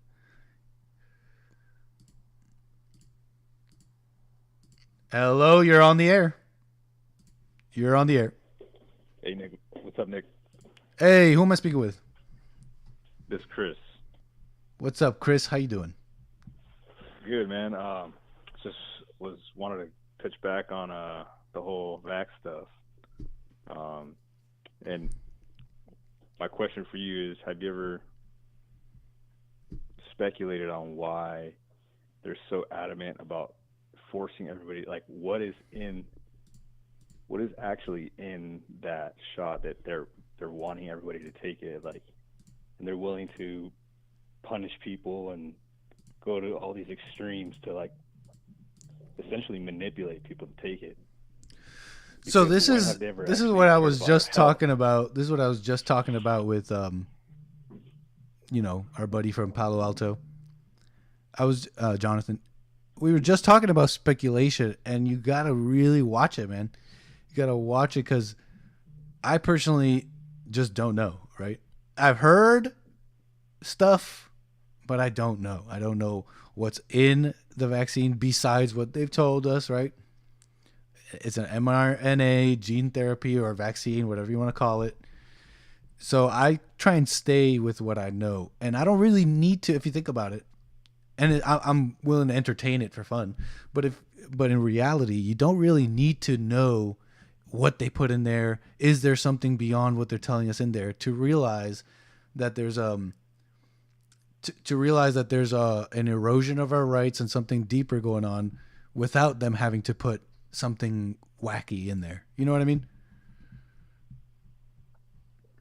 I mean, I hear what you're saying. I understand, but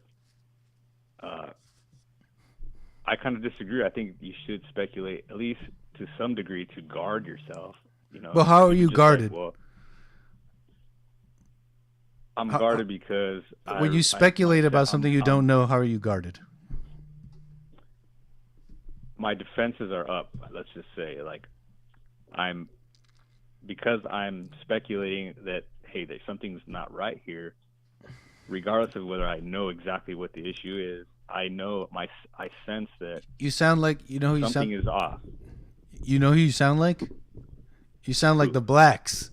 You sound like black people speculating about racism. Like, I got my defenses up. I gotta be aware of white people. I'm out here. They racist. They be racist out here. You sound like the black parents who give the talk to their children and tell them it's a racist world out there, so you gotta be ready. And then they're already programmed in thinking that cops are against them, so they act up against them when they get arrested for something small and they escalate to something big. That's what speculation leads to, man. You know what I mean? Well, I think they're just totally different like aspects there. I mean, I don't know. To me, it's apples to oranges. No, it's in fact the very same.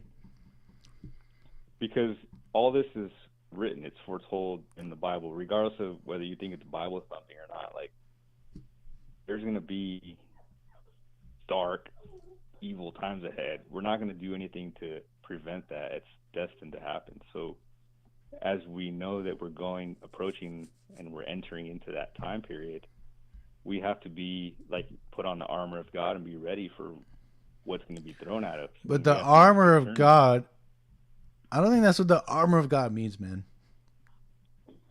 I think it's a metaphor, like it's symbolic. It means a lot of different things because each piece of the armor resembles, or not, but it symbolizes something, right? So I'm just knowing that there's evil out there. Yeah, but knowing evil's out there and speculating about it are two different things. Because doesn't the Bible say that the devil's like a roaring lion? He's like a roaring, like waiting for who to ready on the prowl, like ready to devour. Yeah, right. And so I truly believe, just knowing. I mean, I don't know good and evil, obviously, but just knowing that there's people out there with these evil motives in the planet, like to seek this. New world order, or whatever you want to call it, this crazy, like, great reset they want to do, or whatever the heck it's called, and all these different things that they're pushing, that they're using the whole pandemic as an excuse to, like, do all these radical things. I mean, at some point, it's not like you're speculating, and like, every day is supposed to be taken one day at a time. We're not supposed to worry about tomorrow, but at the same time, we know it's coming. So at the same time, you can't do both. You can't do both. You can't be like worried about this or that and have your guard up and try and think ahead and be thinking, wow, let me speculate. Let me play out scenarios. Let me play out war games in my head and try and build some kind of you know what I mean, defense to something that's not real. And yet also have no worries and live your life. It's just not, that doesn't make sense, man. That's what I'm saying about speculation. you gotta just stay in what you know, and you'll be fine. Your life is easier that way, and you'll be more ready than a speculator, in my opinion, because you'll be there speculating about things, not really living in the now, and that's how God wants us to be. And so I don't know if you want to be speculating like that about what's in there. Like, you don't research, do your thing, man. I love conspiracy theorists, right? It's a psyop anyways. That stupid term. That's a dumb term. I love that stuff. A lot of these guys are right about stuff, but a lot of these guys are just straight up wrong and way too into information and way too into things that are just not real. Yeah, I understand that. Like, it can definitely suck you in. It's like a rabbit hole. I think That's what I'm saying, and that's why I made the comparison to like racism and blacks. It's like that's the same speculation. It's the same vehicle. Well, I mean, yeah, speculation is speculation, right? At the end of the day, but there's just certain things that, like, you have to be obviously you have to see it coming, right? Like, there's I understand. You can't okay, help but seeing it coming. Right, but I mean, it didn't sound like you could see it coming when you're talking about things that you don't know, like what is in the vaccine beyond what you know. Well, I mean, it's an information, like, it's a war for your mind, in a sense, with all the psyops and disinformation, and like the internet doesn't help things because there's just like, it's just chaos, right? Mm-hmm. And you can find anything. You can find pretty much anything you want to find, like whatever agrees with your point of view online. Exactly, so man. Like, you gotta be careful. How do you, like, what is truth, right? It comes back to, like, okay, well, at the end of the day, what do you believe? Yeah, what do you believe? But even beyond that, like, because it's like, okay, you could sit there and say, oh, I believe in this, I believe in that, but then you identify with that as well, and you're just like a collection of beliefs, a collection of, you know what I mean? That I don't even think reality is like that. I think it's even more simple. It's just, okay, what do I see? What do I observe? And let me respond. Yeah, I'm taking in what you're saying. I think, yeah, you're right. Like, it can suck you in and consume you.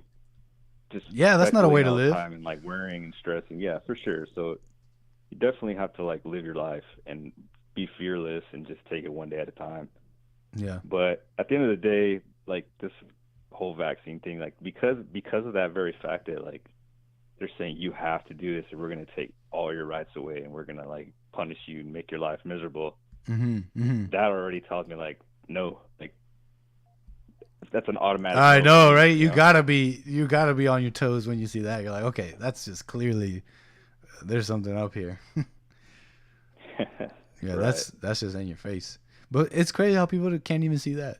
Man, really appreciate your call, man. Gotta move the wheels. All right. Thanks, Nick. Good talking to you, man. Yeah, Have a good one. for sure. All Take care. Bye. Thanks for showing love to the stream. End of the day, Nick, your show is your own way to live your life. Yeah. Yep. Interesting calls here. I'm going to get into something else here in a moment. It's crazy how much time has passed. Can you hear this, by the way?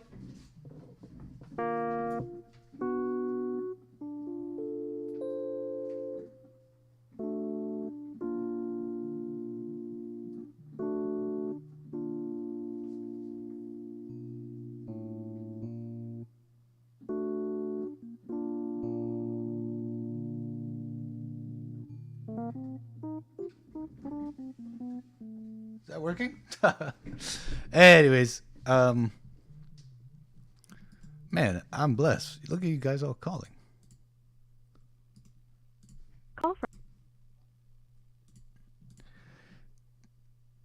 Thanks for calling. You're on the air.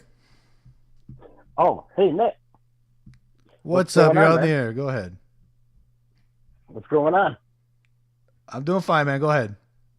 Oh, I was just wondering, because everybody was talking about the flat Earth, and whatever, you know, and no one really knows what they're talking about when they call in. And I know you don't really like to talk about it. Isn't it kind of funny? I'm not against it, but I'm not really into it. I'm not really into it. No, everybody kind of just laughs it off, and they're like, well, it's kind of crazy, but if you think about it, you know, that's what they call it, sea level. You ever seen those cameras that can zoom in really, really far?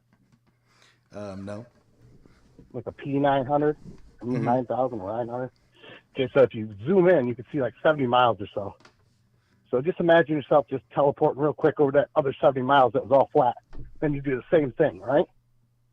And you zoom in another 70 miles, and then you notice that it's all flat again. And you just keep doing it over and over and over again. And, you know, that's one testable, provable, repeatable thing we can do to You're bust losing the me, old man. the curvature thing, you know? Why is the shadow of the moon curved? Why is it like when it's like waxing and waning or whatever, when it's going through its stages? Yeah. Is what you're saying? I don't know. I think the moon is its own light. It's kind of like a clock. I'm trying to think. I think so the moon's not real. What's that? Not as we know it. Not in the globe model. Yeah. See, the whole idea of the heliocentric Big Bang Theory was invented by a guy named, I think it's Georges Lamont. He was a Spanish priest. See, I do believe it's spelled like a Spanish way. It's not really George Lamont. I can't really recall.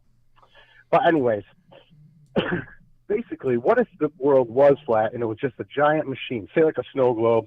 Everybody thinks it's like that. They say that, right? But what if it was made by ancient humans?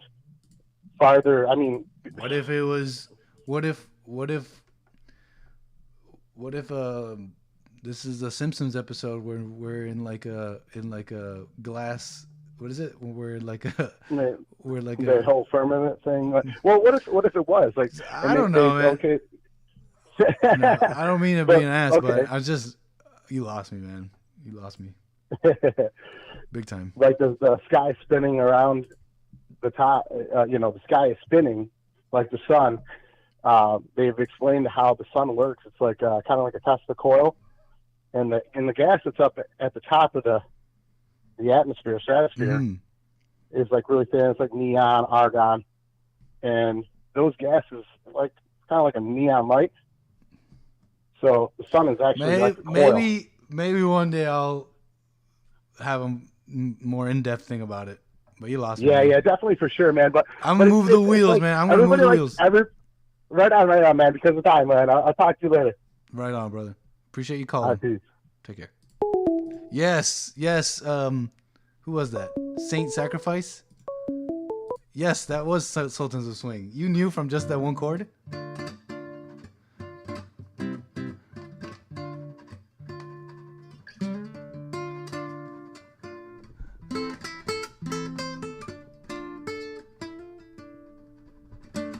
How's the words go? What's the words?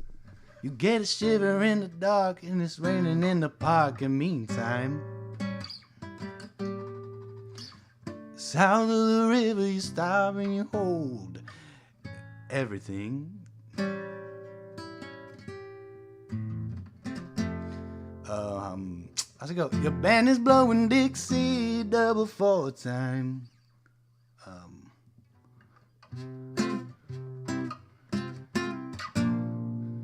You feel alright when you feel the music ring.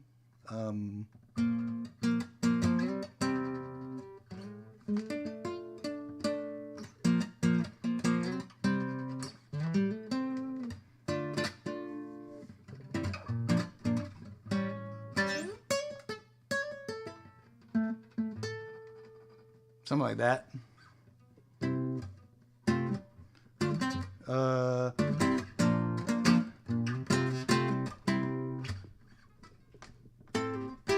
Anyways. Yeah, I was just doing Sultans of Swing today earlier. I don't know why I never learned it that way. In that way. I got a caller here. Let me show love to the callers. You're on the air. Thanks for calling. Nick, do the whole solo, man. You know you want to. Oh man, I don't want to play. I want to play the backing track and bust out the electric and do the solo, but I think I might get copyright striked for that. Oh, because it would be dead on, right? Oh yeah, exactly. It'll be not. You wouldn't even be able to tell the difference. Well, it sounds good, man. It sounds really appreciate good. it. So Appreciate it, I wanted to call in and ask you about one of the songs you played in before you got started. It's by 18 Karat Affair. It's called Passion. Oh, sorry. Repeat I that. I was the only. So you played a song before you got rolling, before you hit the live. Yeah. And it's a song by 18 Karat Affair. And Yeah. It's called Passion. And I thought I was the only person in the world that You know what that listened to is? song. That's funny, man. Yeah. How is it that we Yeah. both? I thought I was the only one. How is it that we both That's- are on the same thing here? It must be just a vaporwave Can you hear it? vibe. Can you hear the Yeah. music? Hello? Oh, I can't hear it right now, no. I'm playing it for the stream. Oh, nice. I walked away from my TV. It's okay. I'm turning it down so you can talk. I was just playing the song for the stream, but yeah, it's interesting. Maybe there's like a common vein where we like similar things. I mean, we like Jesse, right? I imagine you like Jesse too. Yeah, of course. Yeah, of course. And it's on my vaporwave playlist. I want to send it to you. Man, send it. What's your email? Producer@jesseleepeterson.com. Okay, same one. All right, And cool, yeah, man. for sure. And if you guys, as I'm going to be streaming for a while longer, if anybody has videos or stuff that we can react to as the stream goes on today, producer@jesseleepeterson, just send it over and we'll do a little react later here as the show rolls on. I'm at work tonight, but I might send something over. Cool. That's cool, man. Well, that's pretty cool. 18 Karat Affair, shout out. Yeah, for sure. I love their I dark, mean, just dark kind of like, it's vaporwavy, but it's like way darker and just like this far dark kind of like vaporwave. It's pretty cool. Yeah, I wonder Pretty cool if stuff. I wonder if they're still together. I wonder they've got plays on Spotify. I don't know if they're a band or if it's one person or an old guy. I have no idea. Yeah, no, it was All right, man. I forget too. Right on, man. Well, appreciate it. Appreciate your call, man. Cool. Have a good rest of your show. Yeah, for sure. Thanks for showing love. I already emailed one last week. Sorry, man. I must have missed it. No. All right. Let me see here. 1 second. One more before I get into what I want to get into. Because it's already been, 1 hour and 37 minutes. Thanks for calling. You're on the air. Go ahead. Hey, Nick. It's Gabe. I'm Zulu from the chat. What's up, Gabe? Thanks for calling, man. Not much, man. Enjoying a Friday night. Working. Right on. I mean, I don't want to keep going to the same thing of the flat earth or all these conspiracies, but okay. I went down that rabbit hole as well, and I think what you kind of notice is you're hitting like the nail on the head. It's like with the whole like black people, getting to that mindset. Speculation, right?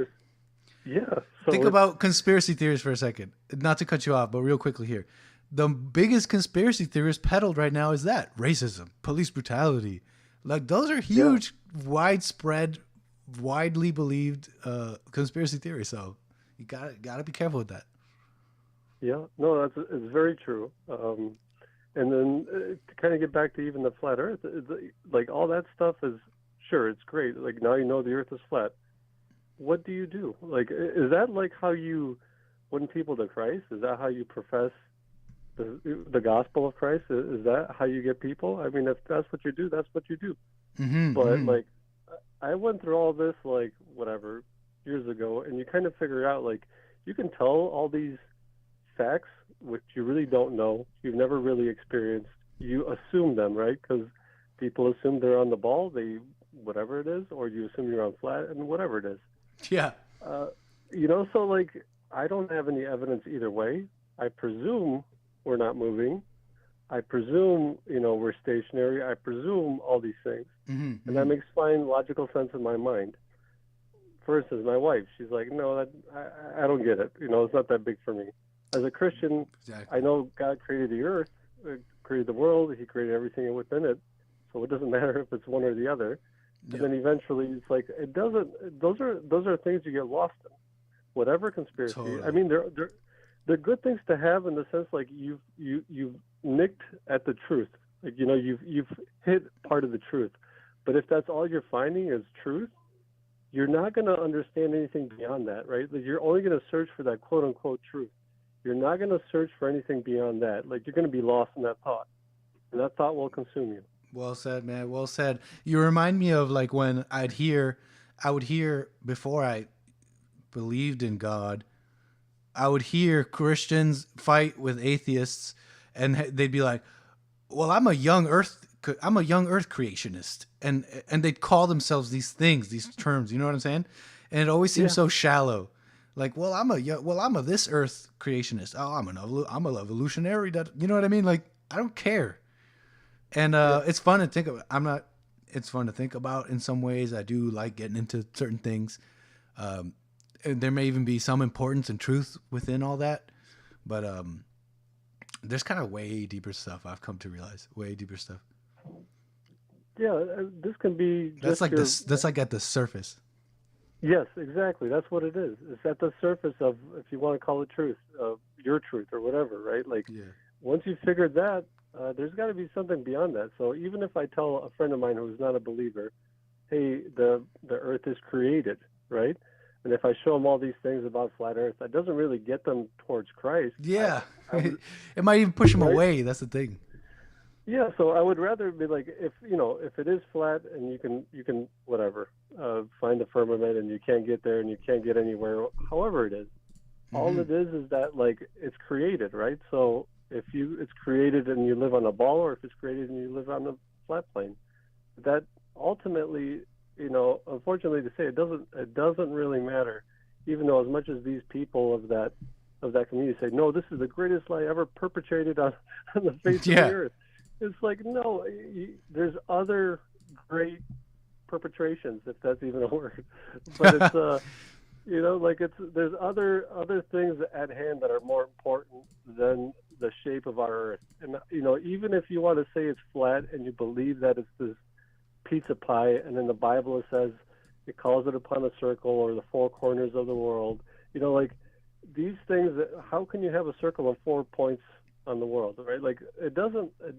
Like, at that point, if you want to get lost in the sauce, be my guest, my friend. Yeah. There's other better things. I agree, man. Hey, good points. Deep stuff. Appreciate you showing love, man. Got to move the wheels. All right, bye. Appreciate the call. Good stuff here. Good stuff. Great calls. Loving the stream. Having fun. Loosey Goosey Friday. Appreciate y'all being here. By the way, have you subscribed? Support the show, man. I mean, I'm gonna make it grow. It's gonna get better. So show me some love, subscribe, and I mean, I have more likes than people even watching, so I'm blessed. Yeah. So, like I said, thank you for all being here with me. We're gonna keep going here. I got some stuff to get into. I'm going to open up the lines later. I'm just going to close them right now. And we'll get into that in a moment here. Oh, my phone is vibrating. I don't know if you're someone in the stream is trying to call me or get to me, but I'm using my phone as a secondary camera. It's my action shot here, if you can see while I play music here. So, yeah. It's my action shot here.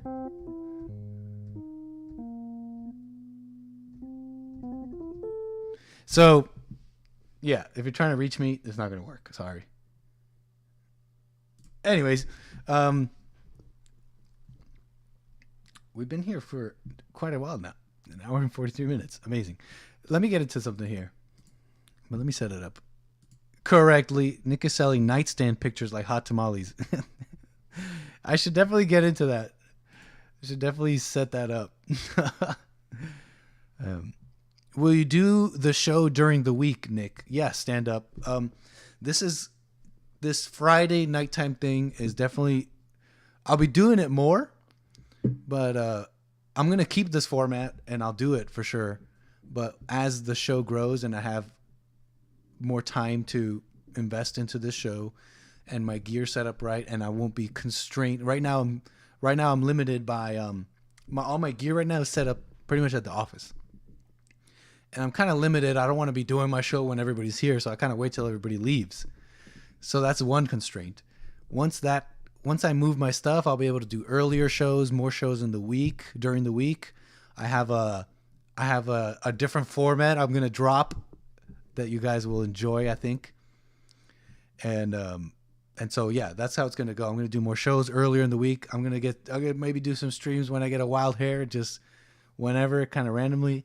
And I'll also for sure keep the nighttime chill streams, playing music, taking calls. So yeah, good question. Thanks. Get this. Yeah, thank you. Just reading chat here. Yeah, cool stuff. Cool stuff. Let me see. So, you by now have heard of the browning of America. Everything's turning brown and is not good. You've already heard, I'm sure you've heard of the Supreme Court Justice Stephen Breyer, the liberal Supreme Court Justice Stephen Breyer. I'm sure you've heard of this. Who's stepping down, right? And he's stepping down from the staunchly conservative Supreme Court, right? The 6-3, 6 conservatives lie. We all know it's not. The conservatives on the Supreme Court, they ain't it. But you've heard of this Stephen Breyer and how they want to replace him with a black woman. Yeah, you've heard about this. Biden's plan is to replace her with a black woman. It's high time. It's time that it's high time that a black woman is the Supreme Court. Well, this browning of I like that term too, brownie, like you're cooking something, but it's not going to be delicious. No, this is not a good thing. The browning of America, as we're seeing in leadership and judges, Supreme Court, and CEOs, managerial positions, police forces around the country, is a big mistake. And everything is browning. Like, think about that. Like, leaders. What? Eric Adams. You know what I just learned about this guy? Eric Adams, new mayor of New York. The guy who's going to come and clean it up. This ex-cop, right? Ex-cop gonna clean it up. The guy with swag. He's the mayor with swag. Look at what he was part of. 100 blacks in law enforcement who care. I didn't know this. Eric Adams is part of. Eric Adams founded this advocacy group. 27 years ago, really? Wow. 100 blacks in law enforcement that care, or 100 blacks for short, is an American New York City-based advocacy group which focuses on fighting injustices between the African American community and their interactions with the NYPD. Okay, that's who they elected. So this is common. This is common in across the board. Okay, this is across the board. Okay, CEOs. We got CEOs. Big U.S. companies step up hiring of female black CFOs. This is the move, okay? This is the common move right now in the U.S. Okay? And let me show you the ideology. You may be aware of this lady here. Joy Reid of MSNBC. Well, Joy Reid, she's the intellectual dark web of these BLM types, okay? She's the Marx, the Karl Marx. What she says on her show is really the model, a real model of a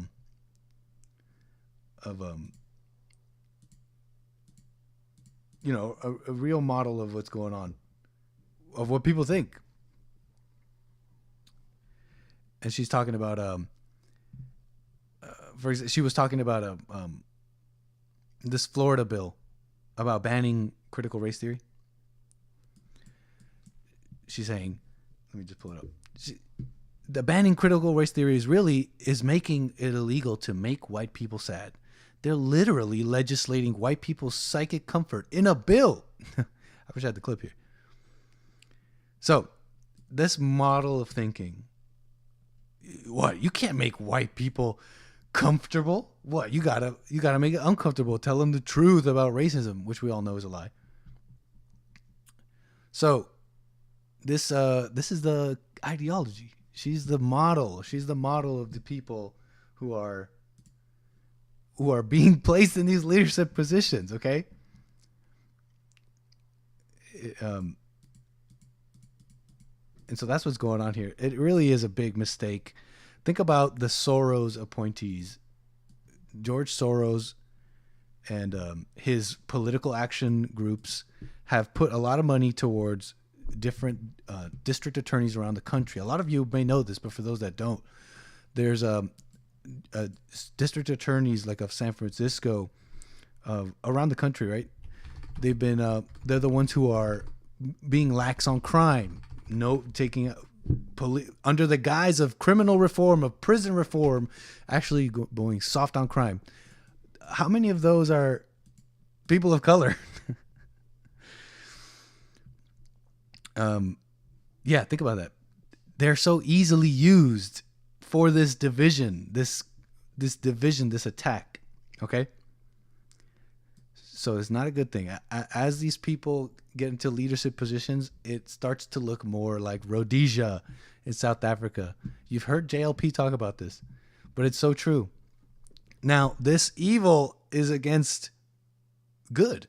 So this evil, is these people, like, for example, the DAs, the radical black DAs, the radical black female, or sometimes just male, mayors and leaders of the country. They're part of a deeper system. They're simply given power, okay? They're not these people fake power, by the way, but they're not people affecting change just on their own. They're simply given power by a deeper evil system. And this evil system goes beyond race. It goes beyond race. It goes beyond groups, nations. It's transracial. This evil's trans, if you think about it. It's just plain trans. It's plain transgender. But anyways, it really isn't about, the skin color, right? And we know that it's deeper. It's a spiritual thing. But don't let that fool you into thinking, well, it's just, that this browning of leadership positions is a good thing. No, it really isn't. So, yeah, that's happening. That is happening. One second here. While I turn this up, move this around. I'm a one-man show here, one-man producer, one-man engineer, trying to make it all happen here. I'm going to open up the lines in a moment here before I get into this other topic. But before I do that, I'm just going to take a little tiny break. I've been streaming for a couple hours here. I'm going to be right back. And one moment here while I set this up. Enjoy some tunage before.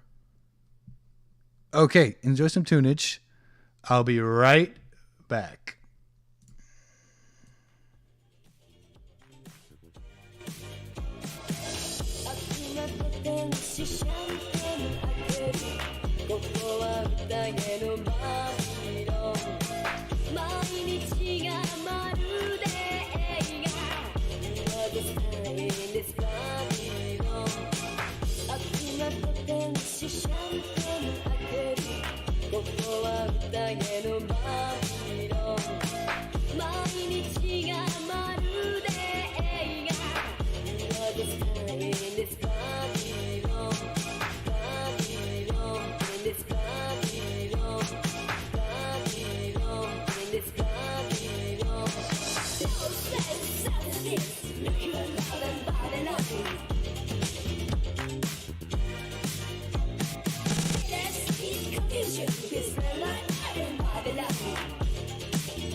Okay, and we're back. We're back.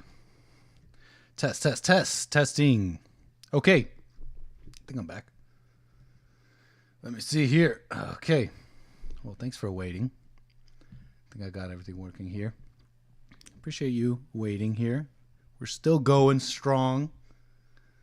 It's 7 p.m. Pacific time here in California, Los Angeles. Appreciate you all being with me across the country. It's late in some places, and I do appreciate you tuning in and spending your Friday with me. It's quite nice. It's quite nice. Let me throw up some tunage here that I've been working on. The music almost put my son to sleep. This is depressing, says Doom Jesus.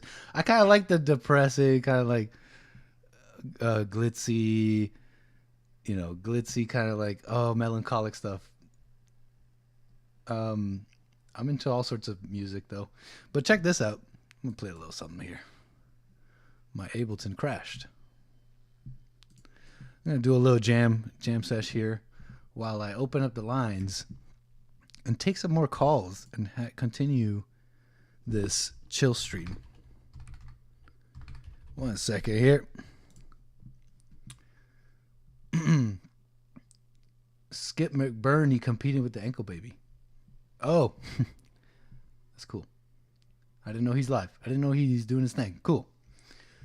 Okay, so we're back.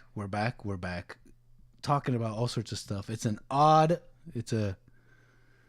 crazy. It's a crazy odd world, but we're staying vigilant, watching it all, trying to pay attention here, trying to give you my take.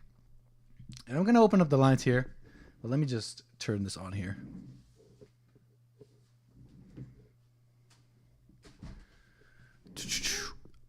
While I get this going. Audio routing. I need Nick, your music is better than Hake's. You should listen. Oh man, I have some trash tracks that I could show you that could rival Hake. What's the number to call in? Hey, taking care of business. I'm going to put the number up on the screen in a moment here, but I don't want to put it up prematurely and start missing calls. You know what? Here's the call-in number. You can call in. I'll take your call in a sec, though. Let's see if I got this working. Let me see.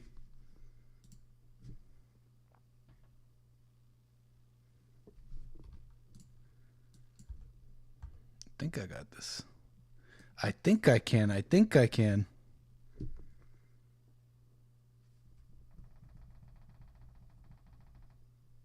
Okay.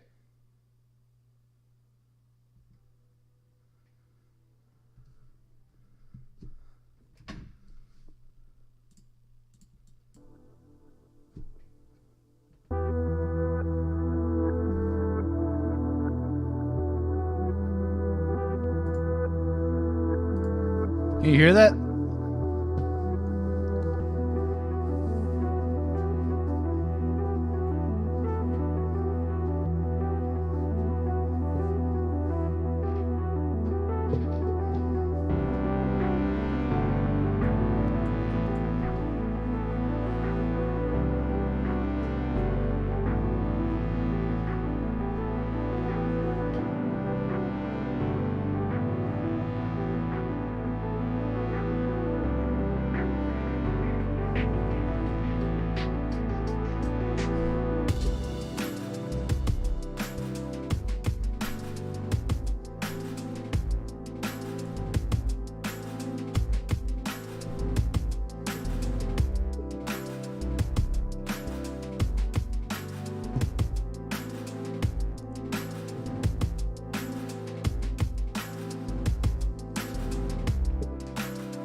I don't think the guitar fits either, Willie, pal.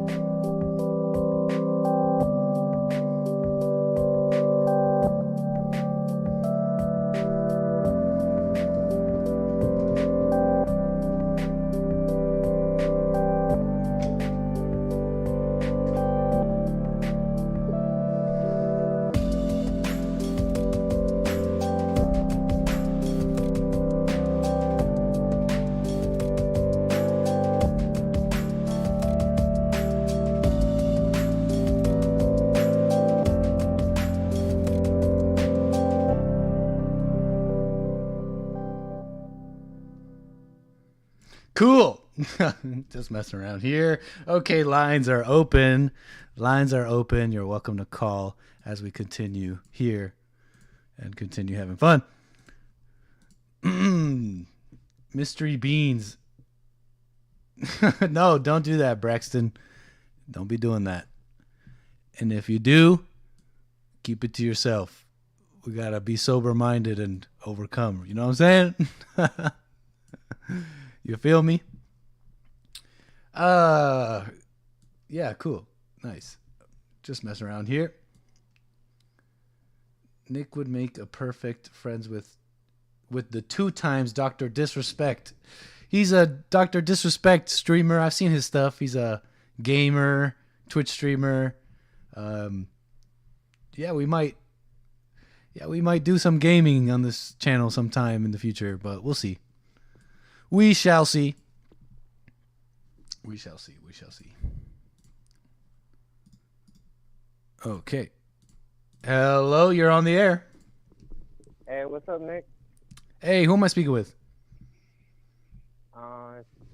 It's Jay, man. I talked to Hake the other day, last week, I believe, on the Hake News or Hake. Get a little do you mind just getting a little closer to your phone, or if you're on speakerphone, just keep it up to your ear. There you go. Better? Way better. Go ahead. Okay. All right, cool. How's it going, man? I talked on Hake Doing show fine, the Jay. other day. Thanks for calling, man. Yeah, man. Congratulations on your show. Appreciate it, man. Thank you. Yeah. So how's it going, man? I'm doing fine, man. Go ahead. Hey, sorry, I just tuned in, so I don't know exactly what you guys are talking about, or if I'm supposed to be talking about something in particular. I was gonna call in on No. talk about this, and Jesse kind of brings it up, but it's something you don't hear about a lot of all the time. You know, when they bring in illegal immigration, like Jesse will call it the illegal aliens disease, right? Hold up for me a second, James. Stay right there. Hold up.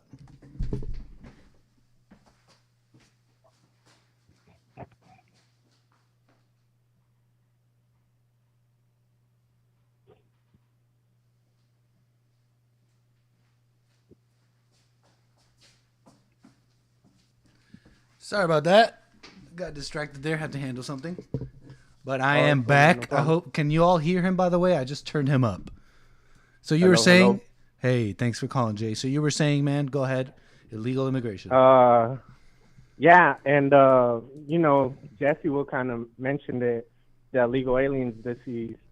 But, you know, when they talk about, like, immigrants and refugees coming over, they always give you the story, oh, you know, they're fleeing their countries, terrorism, crime, all this.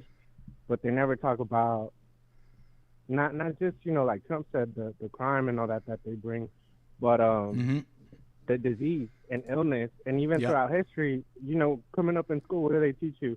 What killed the Indians, the natives, the illnesses and disease that the Europeans brought over. So I just kind of wanted to, you know, see what you thought about that and why they don't talk about that that much, you know?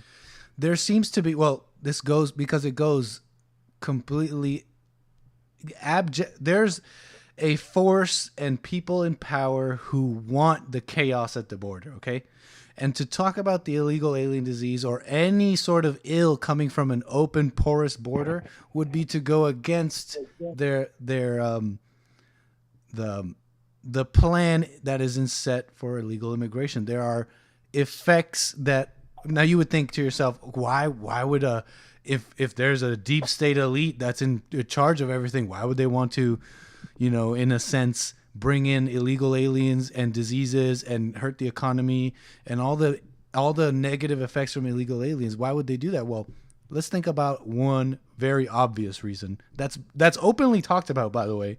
Not even a conspiracy or beyond the pale. This is openly talked about by Democrats. The changing of demographics in a country, in a nation, in a locale directly affects voting. That's just a known thing. Now, Right. let me pull up one of these electoral maps, and you guys might have seen this. If blacks, if, for example, if only women voted in 2016 or something like that. If let me pull this up real quick. Check this out. Electoral maps. You guys have probably seen this. If only people of color, for example, look at this. If only people of color voted, it would be all blue. The whole country would be blue. This is in the. If I know you're probably not seeing this, Jay. But no. If I'm only listening, no. I mean, only I women believe voting, it'd be pretty much all blue. If only white people voted, it'd be mostly red. It'd be pretty much red all the way through. So, and when you get to white men, it's just all the way, pretty much. So, this is a known thing. Democrats in California talked about just this past midterms, the midterms when Trump was still around, how the browning of America was what won them Georgia, for example, and other different states. It was because of the influx of immigration. So this is a known thing. So that's, if you need any more reasons, we can get into it, but there's one right there. Why would they talk about negatives like illegal aliens disease when you're importing votes? Right. Yeah, and I mean, I just got into it a few years ago, and I kind of bumped into Jesse's show, and from there I kind of started paying more attention to things that were going on, and I'm Mexican, and that's just kind of how, hey, the Democrats are for the people, and the Republicans are for the rich, That's and what once you're you told, start right? really, that's what I was told, and that's what my whole family's like been like. And then once you started researching, you're like, I don't know, man, this really doesn't make sense. Or Yep. even if you just pay attention to stuff they say, it's like, I don't know, that doesn't have any logic behind it. So what woke you up? What made you come to like all this understanding politically and maybe even deeper? I mean, you listen to Jesse, right? Yeah, I mean, I've always had I guess growing up, I had a love-hate relationship with God. And, even like what Jesse said, like what Jesse says is true. It's like, I'd meet people throughout school or something, and, oh, you want to be a Christian? You believe Jesus died on the cross for your sins? Yes. Okay, there you go. You saved. You're a Christian. I mean, just word for word how Jesse says. I'm like, dude, I've met people like that. And I'm like, and exactly, I never felt anything. I'm like, I don't feel holier or, And I felt like a hypocrite sometimes, like, well, oh, I'm having these problems. Let me go to church. Or let me ask God for some help. You know what I mean? That's what made me turn away from Christianity. Like things like people laugh at like cringe atheist arguments. But one of the ones that got me was, well, if you could just ask forgiveness, so what, you're going to tell me that I can live a life of murdering and being an absolute asshole, and then at the end of my deathbed be like, well, I accept Jesus, and then everything's cool? That, as a kid, things like that made me see the hypocrisy, made me turn away from all that. Right. No, and you see a lot of the people that are the leaders of the church, or even someone, let's say you run into somebody in your life at work or wherever, and they're like, oh, I'm a Christian or a Catholic, and okay. And maybe at first glance you think, here's a nice holy person, and they're a person of God. You kind of get to know them. Man, from my personal experience, a lot of them are hypocrites. Yep. They're not really these people that are, you would say, man, I want to be like that person, a man of God, lead by example. And you're like, man, this guy's a complete fraud. Yeah. He says he's a man of God, and he's just a complete jerk, you know? Totally. And it's like, yeah, whatever. You know, I think that's also a big problem why people are getting further and further away from God. 100%. And that's kind of how You're I ran reminding into me. Jesse Yeah, go ahead. and all that. Oh, sorry. No, I was just gonna say that's kind of how I don't know, Jesse. It was accidentally, you know, through what's that? Get a Job. And Get I a thought it was job. hilarious, man. Hey, yeah, and I thought it was hilarious. Shout out. Get a job. I hear all the Yeah, time get a about people job. that find Jesse because of your stuff. So thank you. Yeah, get a job. Keep doing what you're doing. And but yeah, man, and I thought it was hilarious, and I showed it to some people, and they got mad at me. Dude, how can you be listening to that? Did you hear what he just said? And this and that. I'm like, well, it's true, dude. If that's the guy's wife, you know, she needs to listen to the husband. But these people were mad at me, dude. Yeah. I mean, mad. Don't play that again. Like, that's so all funny. right. You're reminding me of when I've talked about this on my program here, how I came to God. And it was when I saw Trump run and how the evil against him made me realize that there's good and evil. But even before that, I started waking up to like basic, like conservative, like arguments that I pretty much always believed in some sense, but kind of I heard it finally like said concisely. And I was like, wow, that's the truth.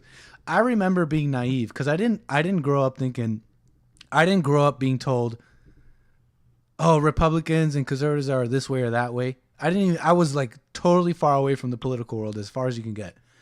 And I woke up to that stuff, you know, basic conservative arguments. And I remember going up to my friends, totally naive, like really naive, thinking, oh, my friends, well, what are friends for? Friends understand. Hey, friends are cool. You can talk to them about what you want to talk about. They'll understand. I remember naively going to friends and saying and going like, hey, guys, and like all like doughy eyed, like, guys, I think I'm a conservative. Check it out. I'm a conservative. And I didn't. And boom, the looks, the people flipped on me. They turned on me. You know what I'm saying? I did not expect that. I just didn't know. I didn't know that being a conservative was equated to racist and all these things. And people who I'd known for a while, turning on me, the things they would say about me. It was very interesting, formative time in my life because it was almost like my world was falling apart, and it was great. Right. It was great looking back, because I had identified with these friendships and people around me, and it was definitely an interesting time. Yeah, but I mean, and bringing that up, you know, like how people are like, you know, or Jesse will say black and brown or racism and all that, and it's just, dude, you're Latino or you have, you know, Latino ascendants. I'm Mexican. I don't really, people say I don't look Mexican. I don't look Mexican. You sound Mexican. You know. You got that Cholo accent. I guess. And, but, you know, that being said, most of the people that I've been backstabbed throughout my personal experience, they've been my own race. You know, they see you doing good. Hey, I got a promotion. I got a new car. And it's, that's you know, so whatever. Latino. And they do you, and you find out later, like, man, how did this happen, or how did so and so find out about this? Oh, well, this guy told me, or this guy told the boss, so you got in trouble and you're fired. Things like that, and it's just like, huh? You know, like Latinos don't even like each other. You know, Mexicans and Central Americans don't like each other. That's so Hispanic. The Colombians don't like the Venezuelans because they're all going into Colombia right now. They're all mad because the Venezuelans it's a huge exodus from Venezuela after it's all the collapsing, and now the Colombians who were at one time, they're all like, oh yeah, great, open. All the young guys, at least in Colombia, open borders. They're basically little communists. Now they see the effects of all this unfettered immigration into Colombia, and they're like, oh, we don't like the Venezuelans. Yeah, and the Venezuelans are like, man, the Colombians are jerks. They don't like us. They hate us, this and that. Yep. The women don't like us. They say we're sluts and we're taking their men. And it's just like, we don't even like each other. But it's not a race thing. It's a culture thing. You know, it's like it's definitely about anger, right and wrong, right and wrong, good and evil. It really is. So when you pay attention though, it really is about good and evil. It just speaks to what's going on in Colombia and what's going on here, what's going on around the world. It speaks to a deeper spiritual thing for sure. Yeah, and I mean a lot of the. But you look know, at 'cause- how it also speaks to how you know, foreign groups don't really mesh. They shouldn't be brought together. Oh, we're a melting pot, multicultural society. That doesn't work. It does not work when you put them together. Throughout history, look at any moment when cultures come together. They clash. That's what happens. And what happens eventually? Right. War, bloodshed. That's just the way. It's just there seems to be something totally normal about people being with their own, you know? Yeah, I mean, if we liked our own people, you know, our countries wouldn't be corrupt, and right. If there was, they'd actually be for the people, you know. Yeah, yeah. So now we're here, and there's been unfettered immigration. It's like now we're here. I'm not saying I don't know what's the solution here. Do we carve out America into different races? I don't know. I don't even know if that'll work, because if you consider anger and how anger works and how people are hateful, once you carve it out to the different races, you'll still have the same issues within. So I don't know what the solution is, but there's something to be said about, you know, people being with their own. When you bring these cultures together, when you bring different peoples together, different nations, it just breeds conflict. There's already enough conflict within the culture. Now you bring in foreigners, and it's just a mess. Yeah. I wanted to ask you. I've never read the Bible. Have you read the Bible?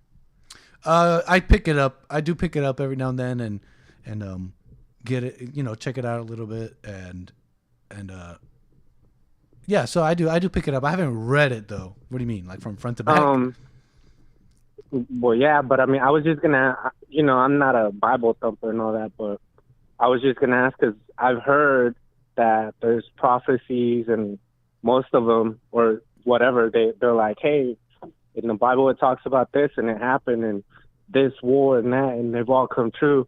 And people are saying that I guess there's another prophecy. Like I said, I've never read it, so I don't know what they're called. That's about to come true, and we're kind of in that right now. What prophecy? So I just where wrong is going to be right and right is going to be wrong. We're seeing that right now. Someone talked about it on Jesse Lee the other day. They said they said the word. I don't remember it, but they said we're seeing that right now. Parisians or something. I don't remember. Like I said, I'm not sure what that is. But we're seeing that right now, man. We're seeing that right now. Wrong is being called right, and right is being called wrong. You're a conspiracy theorist. You're insane. You're a fringe person if you just say simple truths. Simple reality, real truths. Hey. Yeah, man. It's weird that my family... No, I was just sitting here thinking like, yeah, my mom thinks I've been brainwashed, you know? That's how it goes, man. But hey... She said I got trumped. Yeah. People don't know, man. And you can't really be mad about it. I remember kind of like spurging out a little bit too, learning about the truth. And so I'm like talking about it with my friends to the point where you kind of like push people away. Like there's a time and place and a right way of doing things. So, you know, you got to mature into that. So and the opposite is true as well. When you're just yourself and people hate you for it, you got to mature into it. It doesn't, you know, let them be. You can't always you don't always have to go at them and be like, no, you're wrong about this. Like my mom, I don't talk about with politics with her. I don't bring up vaccine stuff. If she calls me, if we talk every now and then, and she's like, hey, oh, it's crazy. Vaccines, Trump. I'll be like, yeah, Mom, I know it's crazy. Love you. Hey, take care. You be well. Cause, you know what I mean? Because, you know, it's like, what else am I going to say? I'm not going to be like, no, Mom, you're so dumb. You don't understand. Don't you know what a globalist is? Have you heard of globalists, you dumb? Have you been on 4chan? Like, you know what I mean? Like, just start spurging out. It's like, hey, Mom, all right, yeah, I know vaccine. I know it's crazy. Trump, hey, whatever. Take care. Love you. Do your thing. Hey, one last thing, man, before I get off. I'm sure you got other callers. Hey, you guys hang out, like the experts? Yeah. I mean, I don't know. Is it just kind of business? Is it y'all just work and that's it later? Or you guys are cool? Y'all hang out together? Yeah, we're cool. Hey, what's Chris like, man? He just seems so serious. I guess he's just real professional. He's just real professional, maybe. He seems really serious all the time. No, Chris is jokes. Chris is totally jokes. He's funny as hell, and he's a stand-up guy. He's like a total monk, and he's a stand-up guy. Yeah, man. When he first got on there, I'm like, why is this guy on the Jesse Lee Peter? I don't know. I kind of judged him right away. I'm like, really? Why? I don't know, man. He doesn't. He's one of the most straight up people I know, man. He's stand up, solid guy. I just thought, I'm like, man, he seems kind of like a punk rocker, atheist guy, It's that judgment, I'm man. like, I'm like, what's he doing on the Jesse Lee Peterson show? I like him. Don't get me wrong. He seems like a cool guy. He real professional. He's funny, man. He's super chill. Reads well. Man. Yeah, man. Right on. All right, man. Well, you have a good night. Stuff. Yeah, man. Shout out to the experts and Jesse Lee, man. Hey, moving the wheels. Appreciate your call. Love it. Thanks for showing love. Thanks for showing love to the stream. Cool stuff. Anybody out there ever spurged?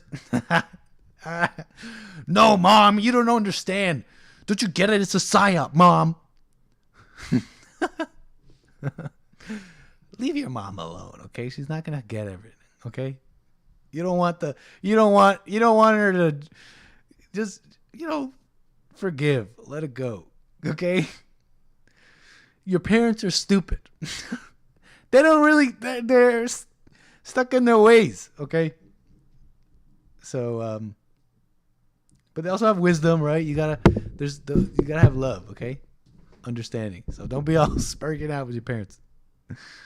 Let me see here. I got a call.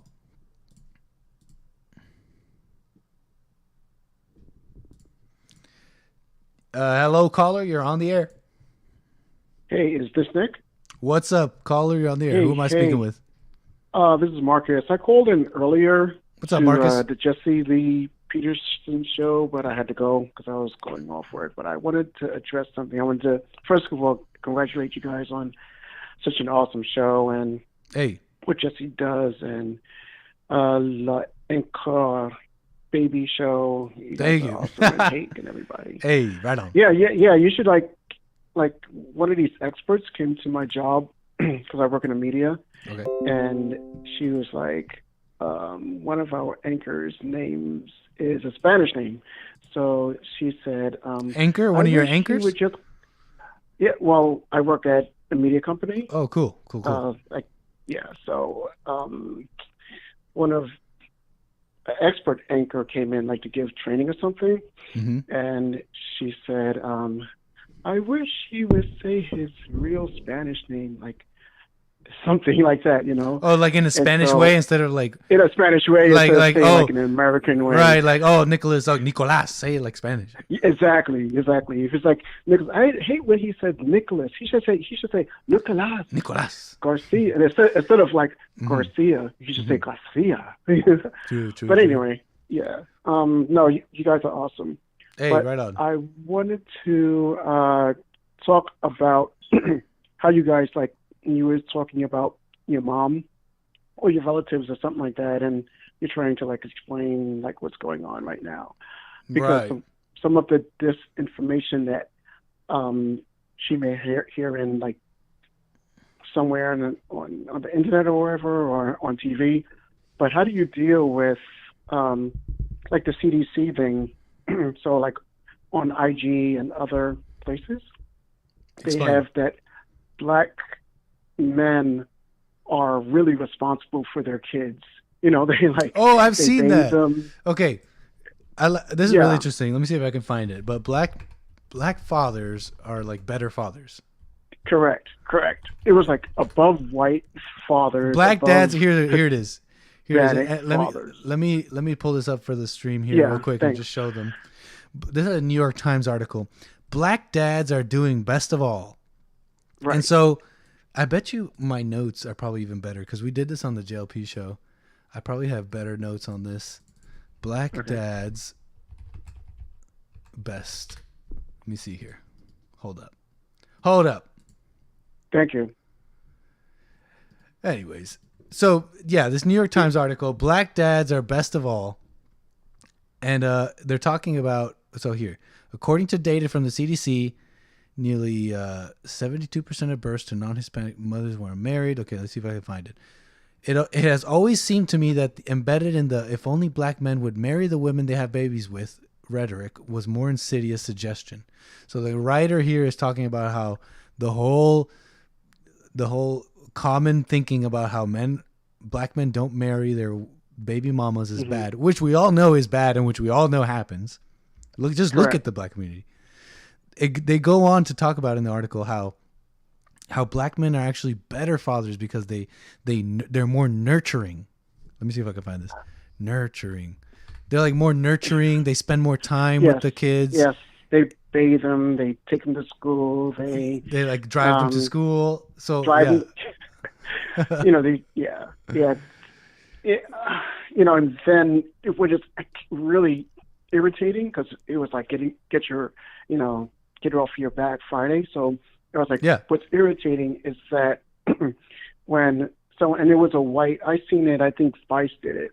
So this white liberal lady was like, don't listen to the counter what the mainstream media is saying, that black fathers are not in the media.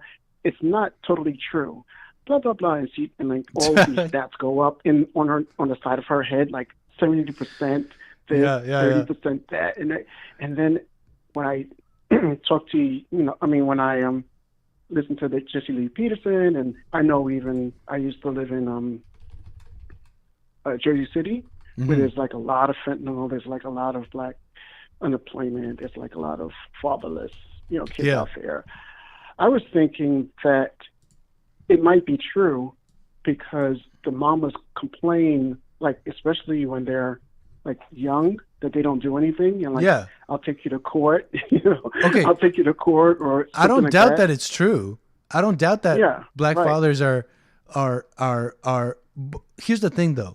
What all that proves is that black fathers are more womanly. That's all they're proving. They're just proving that black fathers are out there doing the woman's job. That's not a good thing. They're out there being nurturing, driving the kids to school, like doing all the woman's job. Here, let me play everybody a video real quick. Black fathers are better nurturing, more nurturing parents than every other race and their white counterparts. Well, look at what this nurturing black fatherhood is doing. This is a video out of Memphis. This is a little old. When is this from?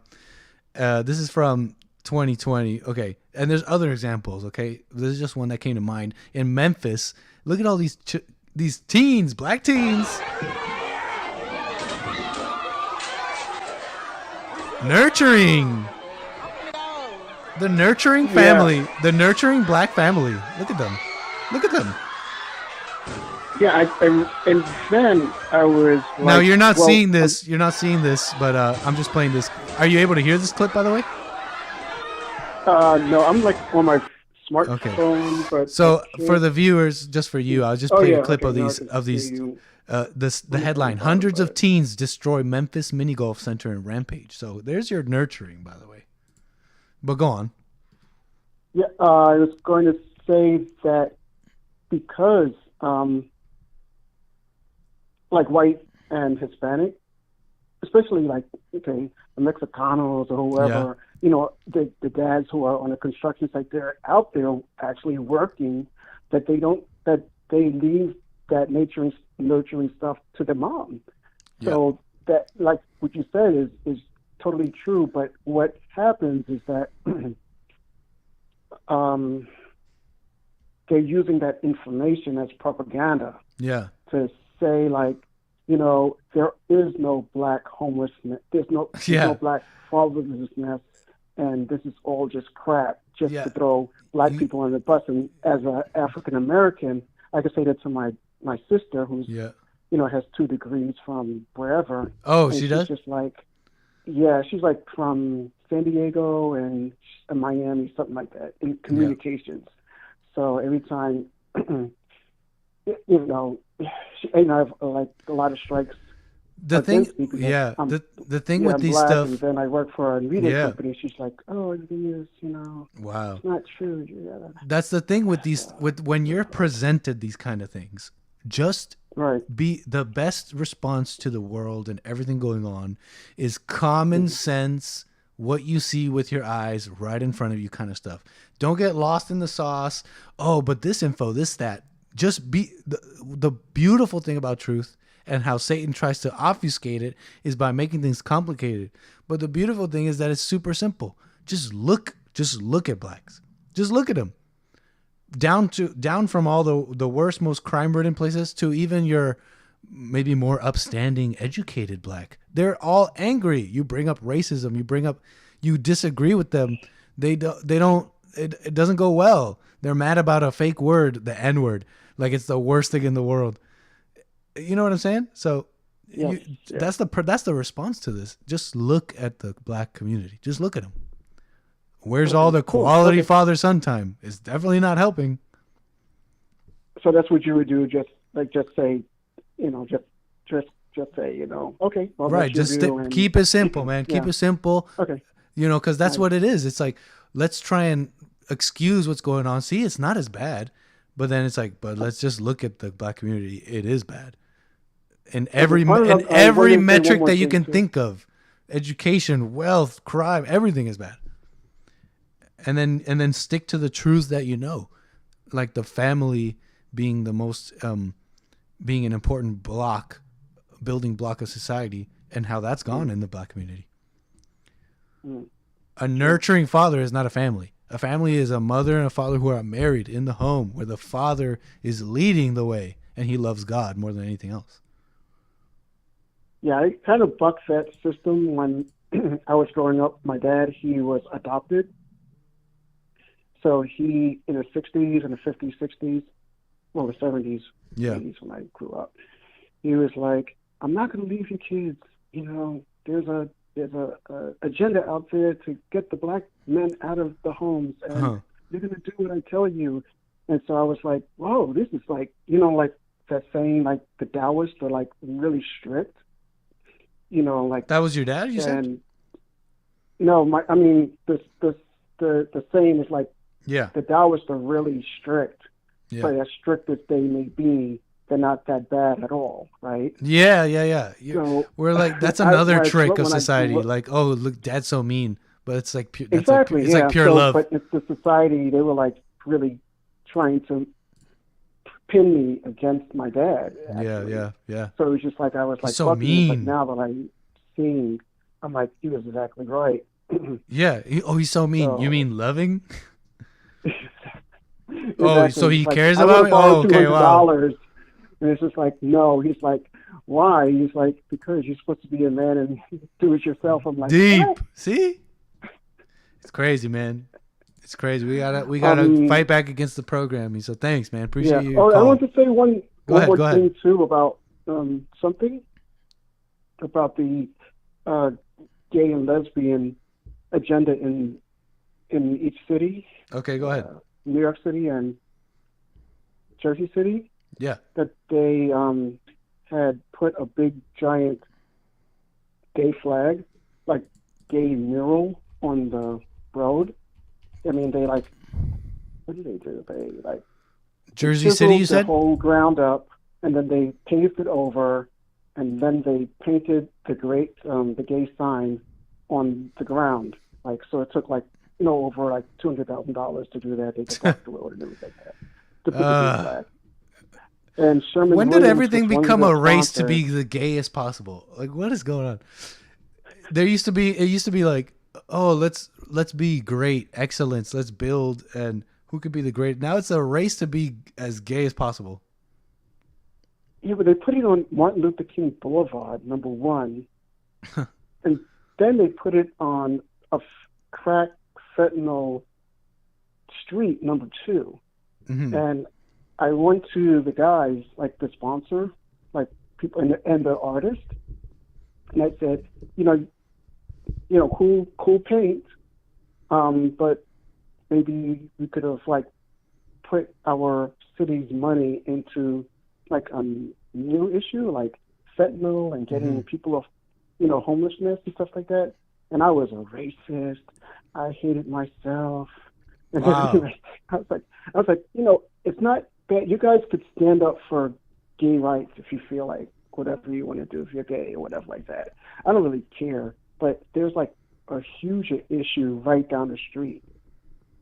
You know, people are like That's looking a in the good gutter point, for man. like a crack pipe and stuff like that, but only 3% of people in Jersey City are like gay or something like that, and there's like 40% crack fentanyl problem. So why? So that's what I just said, and I was just like, just trying to get that off my chest. Yeah, like, man. saying, like, Hey, it's thanks for your call, man. crazy. Right on, man. Right, Appreciate your call, man. Moving the wheels. Yeah, thanks for letting me rant. But Hey, you guys are it's doing all a great job, and I really support you guys so much. Thanks for showing love, man. Thanks. Nice. Cool stuff here. So, let me see here. I want to do this. 1 second. I think, we'll,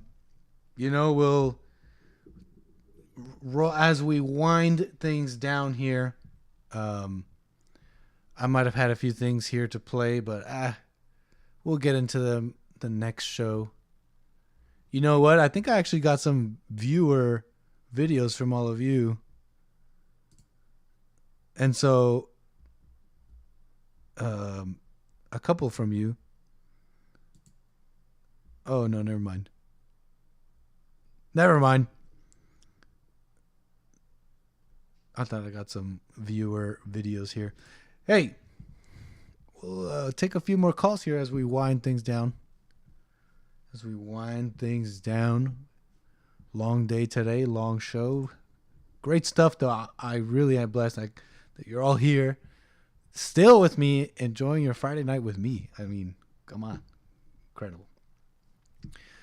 Let me see here. Let me unmute the calls here as we wind things down. Again, show love to the stream. If you don't have love, call in. It's all good here. Subscribe, though. Stay in touch because I got big things coming. And you know, I am part of the Bond Network, so I want to thank Jesse for the opportunity. And you know, stay in touch with us. Subscribe to the newsletter, rebuildingtheman.com. And make sure you're following because we got some cool things coming down the pipeline that I've been working on for Bond. We got church this Sunday coming up, so don't miss church. It's good stuff. Don't forget that we believe in anchor baby supremacy. Anchor babies. We all, us anchor babies, we abused the 14th Amendment fair and square. Hello, you're on the air. Hey, Nick, it's Eric out of Selma, Alabama. I'm King Drop in the YouTube chat. Shout out to everybody in the chat. What's up, man? Hey, How you what's doing? up, King? Thanks for calling. All Appreciate is it. well. All is well, man. I'm down here not long ago getting out of work, worked a little overtime in construction. I was just calling in to shout you out on your new show, man. Show you some support. Thank you, man. Thank you. Yeah, appreciate that. Working hard. Keep doing your thing. Thank you for showing love. My ancestors, that's all. My ancestors didn't come here on slave ships. My ancestors were the kings in Africa that sold their own people. And behold, a noble king is here, and it is he, King Drop.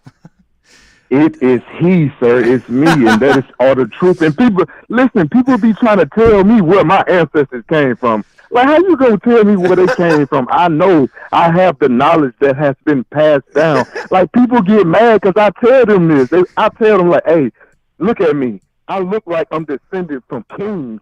I don't look like I'm descended from no slaves. I don't have no emotion about slavery. That's how I know that I come from the kings that sold their own people, which they was wrong for that. You know what I'm saying? They was wrong. They traded our own people off for guns and gin, and they try to throw it off on the white man.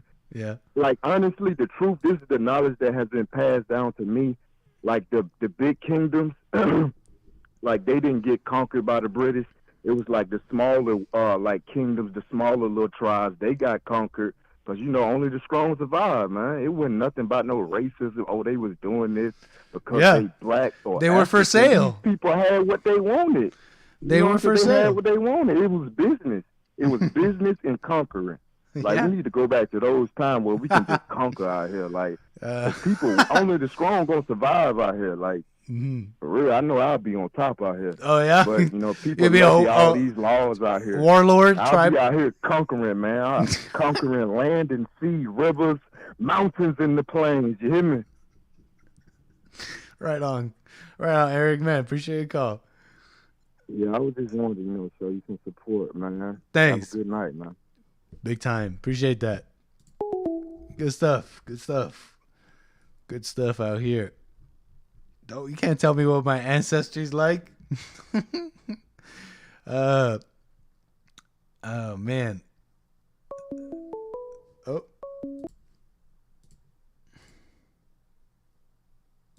Hello, you're on the air. Yeah. Oh, I am? Okay. Hey, what's up, William? Shout out to you, Nick. This is William in California. Will, thanks for calling, man. What's up? And King Drop was right on point. It's not so much that he's telling the truth.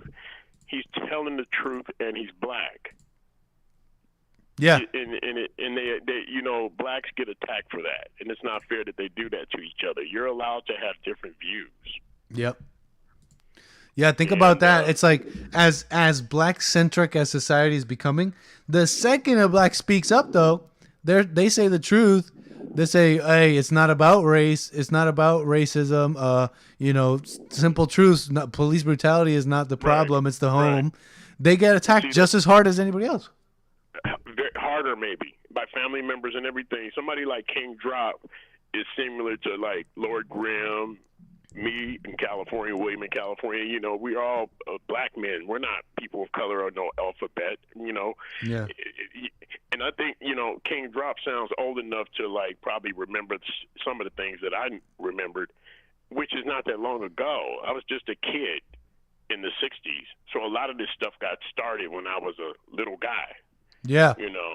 And it's funny you talked about the black father, Nick, because it needs to be a complete show about that. Yeah. And white liberals really shouldn't have any opinion about what a black father is or isn't, because you don't need to ask anybody that's really young, because if you do, you'll see fathers like the one in the video. Yeah. That's the breakdown these days of the black father. The black father that I had was a little bit different. Yeah. Because he was raised in the 40s and 50s. Well said. And I was raised in the 60s and 70s. So you would probably think that somebody around 50 or 60 got the last of those black guys that we're talking about. Black fathers might be the best fathers. I agree with that. But you have to think about this. That's only if they're home. Yep. If they're home and they're real black men, no, they're not taking the kids to school. They got too much other stuff on their mind. Yeah.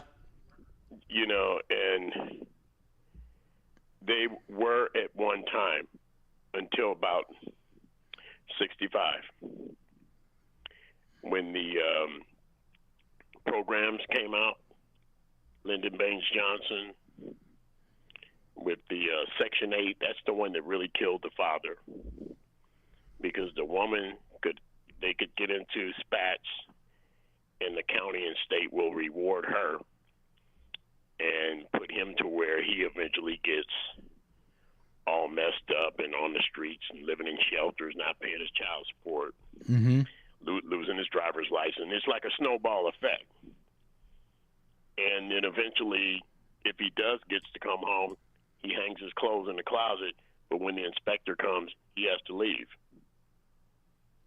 So that's what you pretty much to keep it going with the welfare and all that. Yeah. I never experienced it. I never thought it was that big of a deal because my parents didn't do it. Yep. So, it wasn't like something that I took for granted, but then again, it wasn't really something that I paid attention to either. It really is important. This is an important point because as time goes on, there's going to be people and generations who won't hear that there was a once upon a time when blacks had families, they were moral, they loved God. You know what I mean? So it was like 93% two-parent household. exactly, it was higher. They were It was, more, yeah. Before 65, they were more likely to have two-parent homes more than even their white Exactly. counterparts. And so, okay, and that's the part that when I get on the shows, a lot of blacks, if you notice, don't like what I say. Like I said about King Drop, they're not so mad that he's telling the truth. They're mad that he's telling the truth and he's black. Yep. And it really is, yeah. That's a good point too. You have to really kind of see. I don't like William in California, but okay, because why? You don't know me. I can't not like you either. Other than have a bunch of stupid jokes in the chat room. Other than that, we don't know each other. But the thing is, we are allowed to have our individual thinking. And I was just taught that most black people, the ones that I knew that were much older than me and my family, I was just pretty much taught, even out without words and sentences, that no black man that's worth 2 cents would vote for a Democrat because everything that they represent takes from them. Yep. You know, it's not the browning of America because that doesn't count the blacks that are born here. The browning of America is somebody else. The browning of America doesn't include you. But the browning of America takes all your jobs, takes all your medical benefits.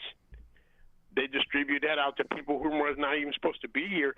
So why would anybody black support the Democratic Party? Plus, the Democratic Party supports not having children, abortion, and gay rights.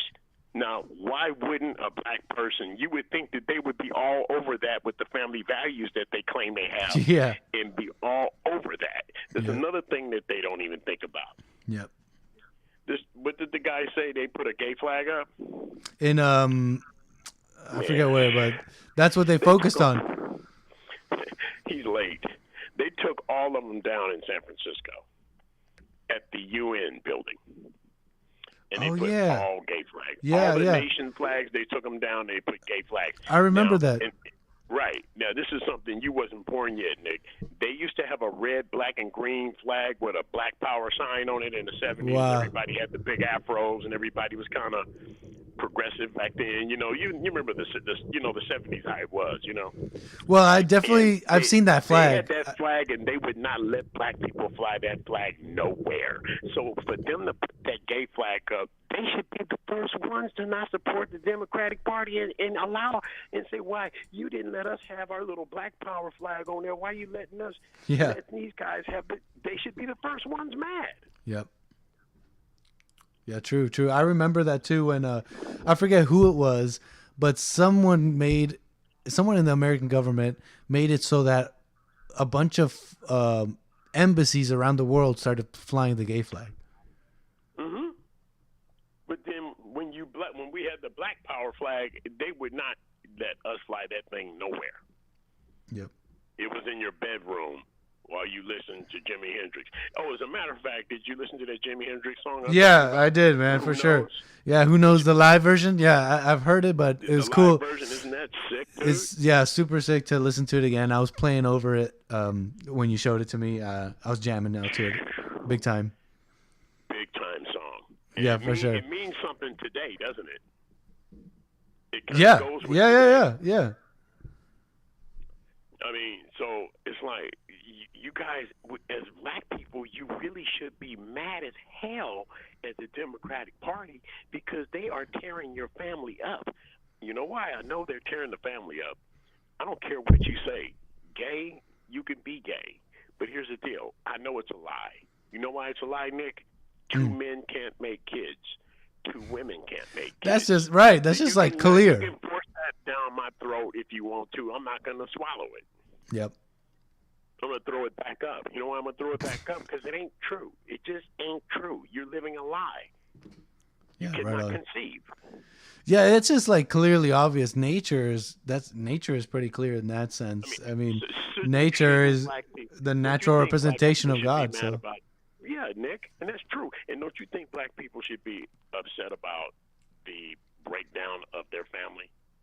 They're not even looking at it. definitely should be doing something about it, but instead, They're not even looking at it. no, they're focused they're on. busy getting mad at each other, and they're busy.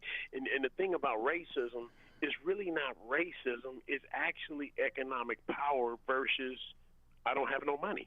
Yep. And what that comes down to, not racism, more comes into like what they say. I said the other day, it's really separatism. It's not racism, because if you got somebody that was raised in the Bronx in a hellhole, he's not gonna feel the same way about life as somebody in the Hamptons. Mm. Simple. Yeah. Simple. You know, and just because the person in the Hamptons has more, was born into more, of no fault of his own, guess what? That's not racist either. Well said. Yeah, well said, William. Man, so true. Who knows, right? Yeah. Like Jimi Hendrix said, who knows? Who knows? Yeah. Yeah, good song. I recommend anybody to listen to that song, and it kind of puts you there, because it really, if you think about who knows, gay people can't have kids; they have to adopt them. They're forcing. They have to go outside of Yeah. their And thing. just think about this: the browning of America does not count Black America, because you're getting stripped of your families. So this is like a 40-year plan, 40, 50-year plan from 65 till now. Like I said, before 65, 93% of the households in the United States of America that were black were more than likely two-parent homes. They were more likely to have two-parent homes than their white counterparts. By 59, 60. That's becoming like a relic. That's the craziest thing about that, is that museums and stuff, they're not gonna have that in the museums. They're like, they won't talk about that. No, they're pushing out. They're getting rid of the statues. They got rid of Teddy Roosevelt somewhere recently. They're getting rid of. They got copies. But you feel me? It's like you're not gonna see in a museum that, wow, look at the black family at a certain time where it was 93%. That's the kind of stuff that needs to be immortalized. But we're gonna lose that, and you're gonna have generations who had no idea that that's true. Pull up a family, a basic family, on a Saturday afternoon in 1957, and just look at the way they look. Yeah. In the picture, and then pull up a family in 2022, black Yeah. family, Yeah. and you'll see such a difference in the whole thing is just different, man. Yep. And I think maybe, the black father might be one of your better fathers, But not in the way they're saying. Not this nurturing. the way they're saying, but they might be the best fathers if they were home. You have to realize half the ones that you think are at home are not at home, because they're just hanging their clothes in the apartment that Section 8 gave the girl. Yeah. How many? Yeah, it remains to be seen. How many families do you think how many families do you think are that we think are two-parent homes, but they're really a subsidy Yeah. program? That's true too, man. That's not a true black family. A bunch of that have Because even families he's a together. Wimp. He's a wimp, and he plays Xbox all day, and he takes the kids to school, and she works at Kmart. Is that a real black family? No. No. Even most families subsidy rent, today no. that are together are just not. It's not, the man's not leading, So it's a mess all around. William, man, awesome call, really. Thank you, man. Got him with the wheels, but love the call, man. Appreciate showing love. Take care, man. You guys have a good weekend. Thank you. Thank you so much. Wow, time just flew. Time flew. Look at this. You've been here with me for 3 hours. Amazing. I'm going to shut the lines off here. We're going to wind her down real easy here. Wind her down easy. Yep. It's been a lot of fun. It's been a good time here. It's getting late over here. Well, it's 8 p.m. Los Angeles Pacific time. It's starting to get later here. And we've been at it since the JLP show. Nice and early today. So a lot of you guys are absolute beasts. Absolute troopers here. Let's see here.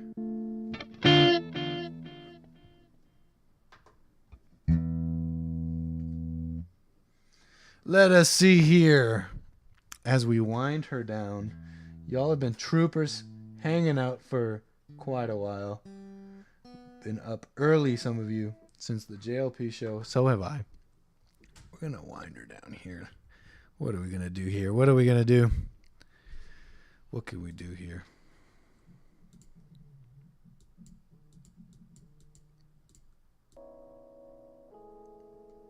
Well, I missed most of the show tonight. Hope all is well. Hey, all is well. And thank you for tuning in even this last little bit here.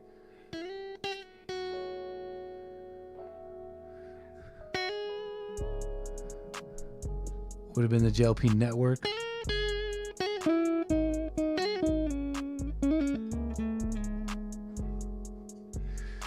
It's been a good time. It's been a good one. It's been a good one.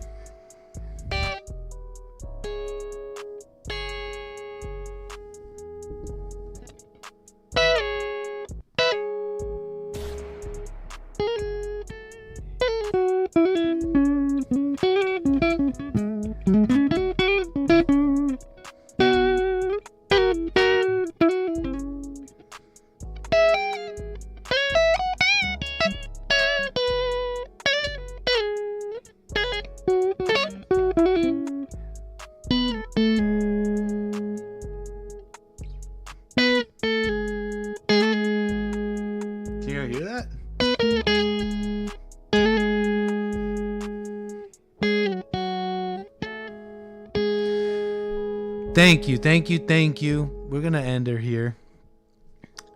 Enjoy your weekend, really. Tune in for church. We got church coming up on Sunday.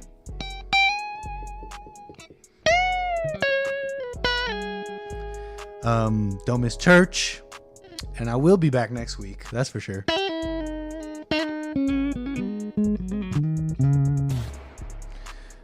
It's been a fun one. I want to wish you all well. Enjoy the rest of your weekend, like I just said. And have a good night. What else can I say? Thank you for being with me. And we're going to keep it going. I'm going to do it up next week. I'm going to bring you guys more shows. So stay in tune, because we got more things coming. Okay. I want to say bye to everybody here. Thank you. No super chats here. Yeah, Muddy. Yeah, King Drop, Music for a Change, Chris, Steven, JS, C Sal, man, AK, Lin Yan Chin, everybody, Victory, Nemo killing it. Anyways.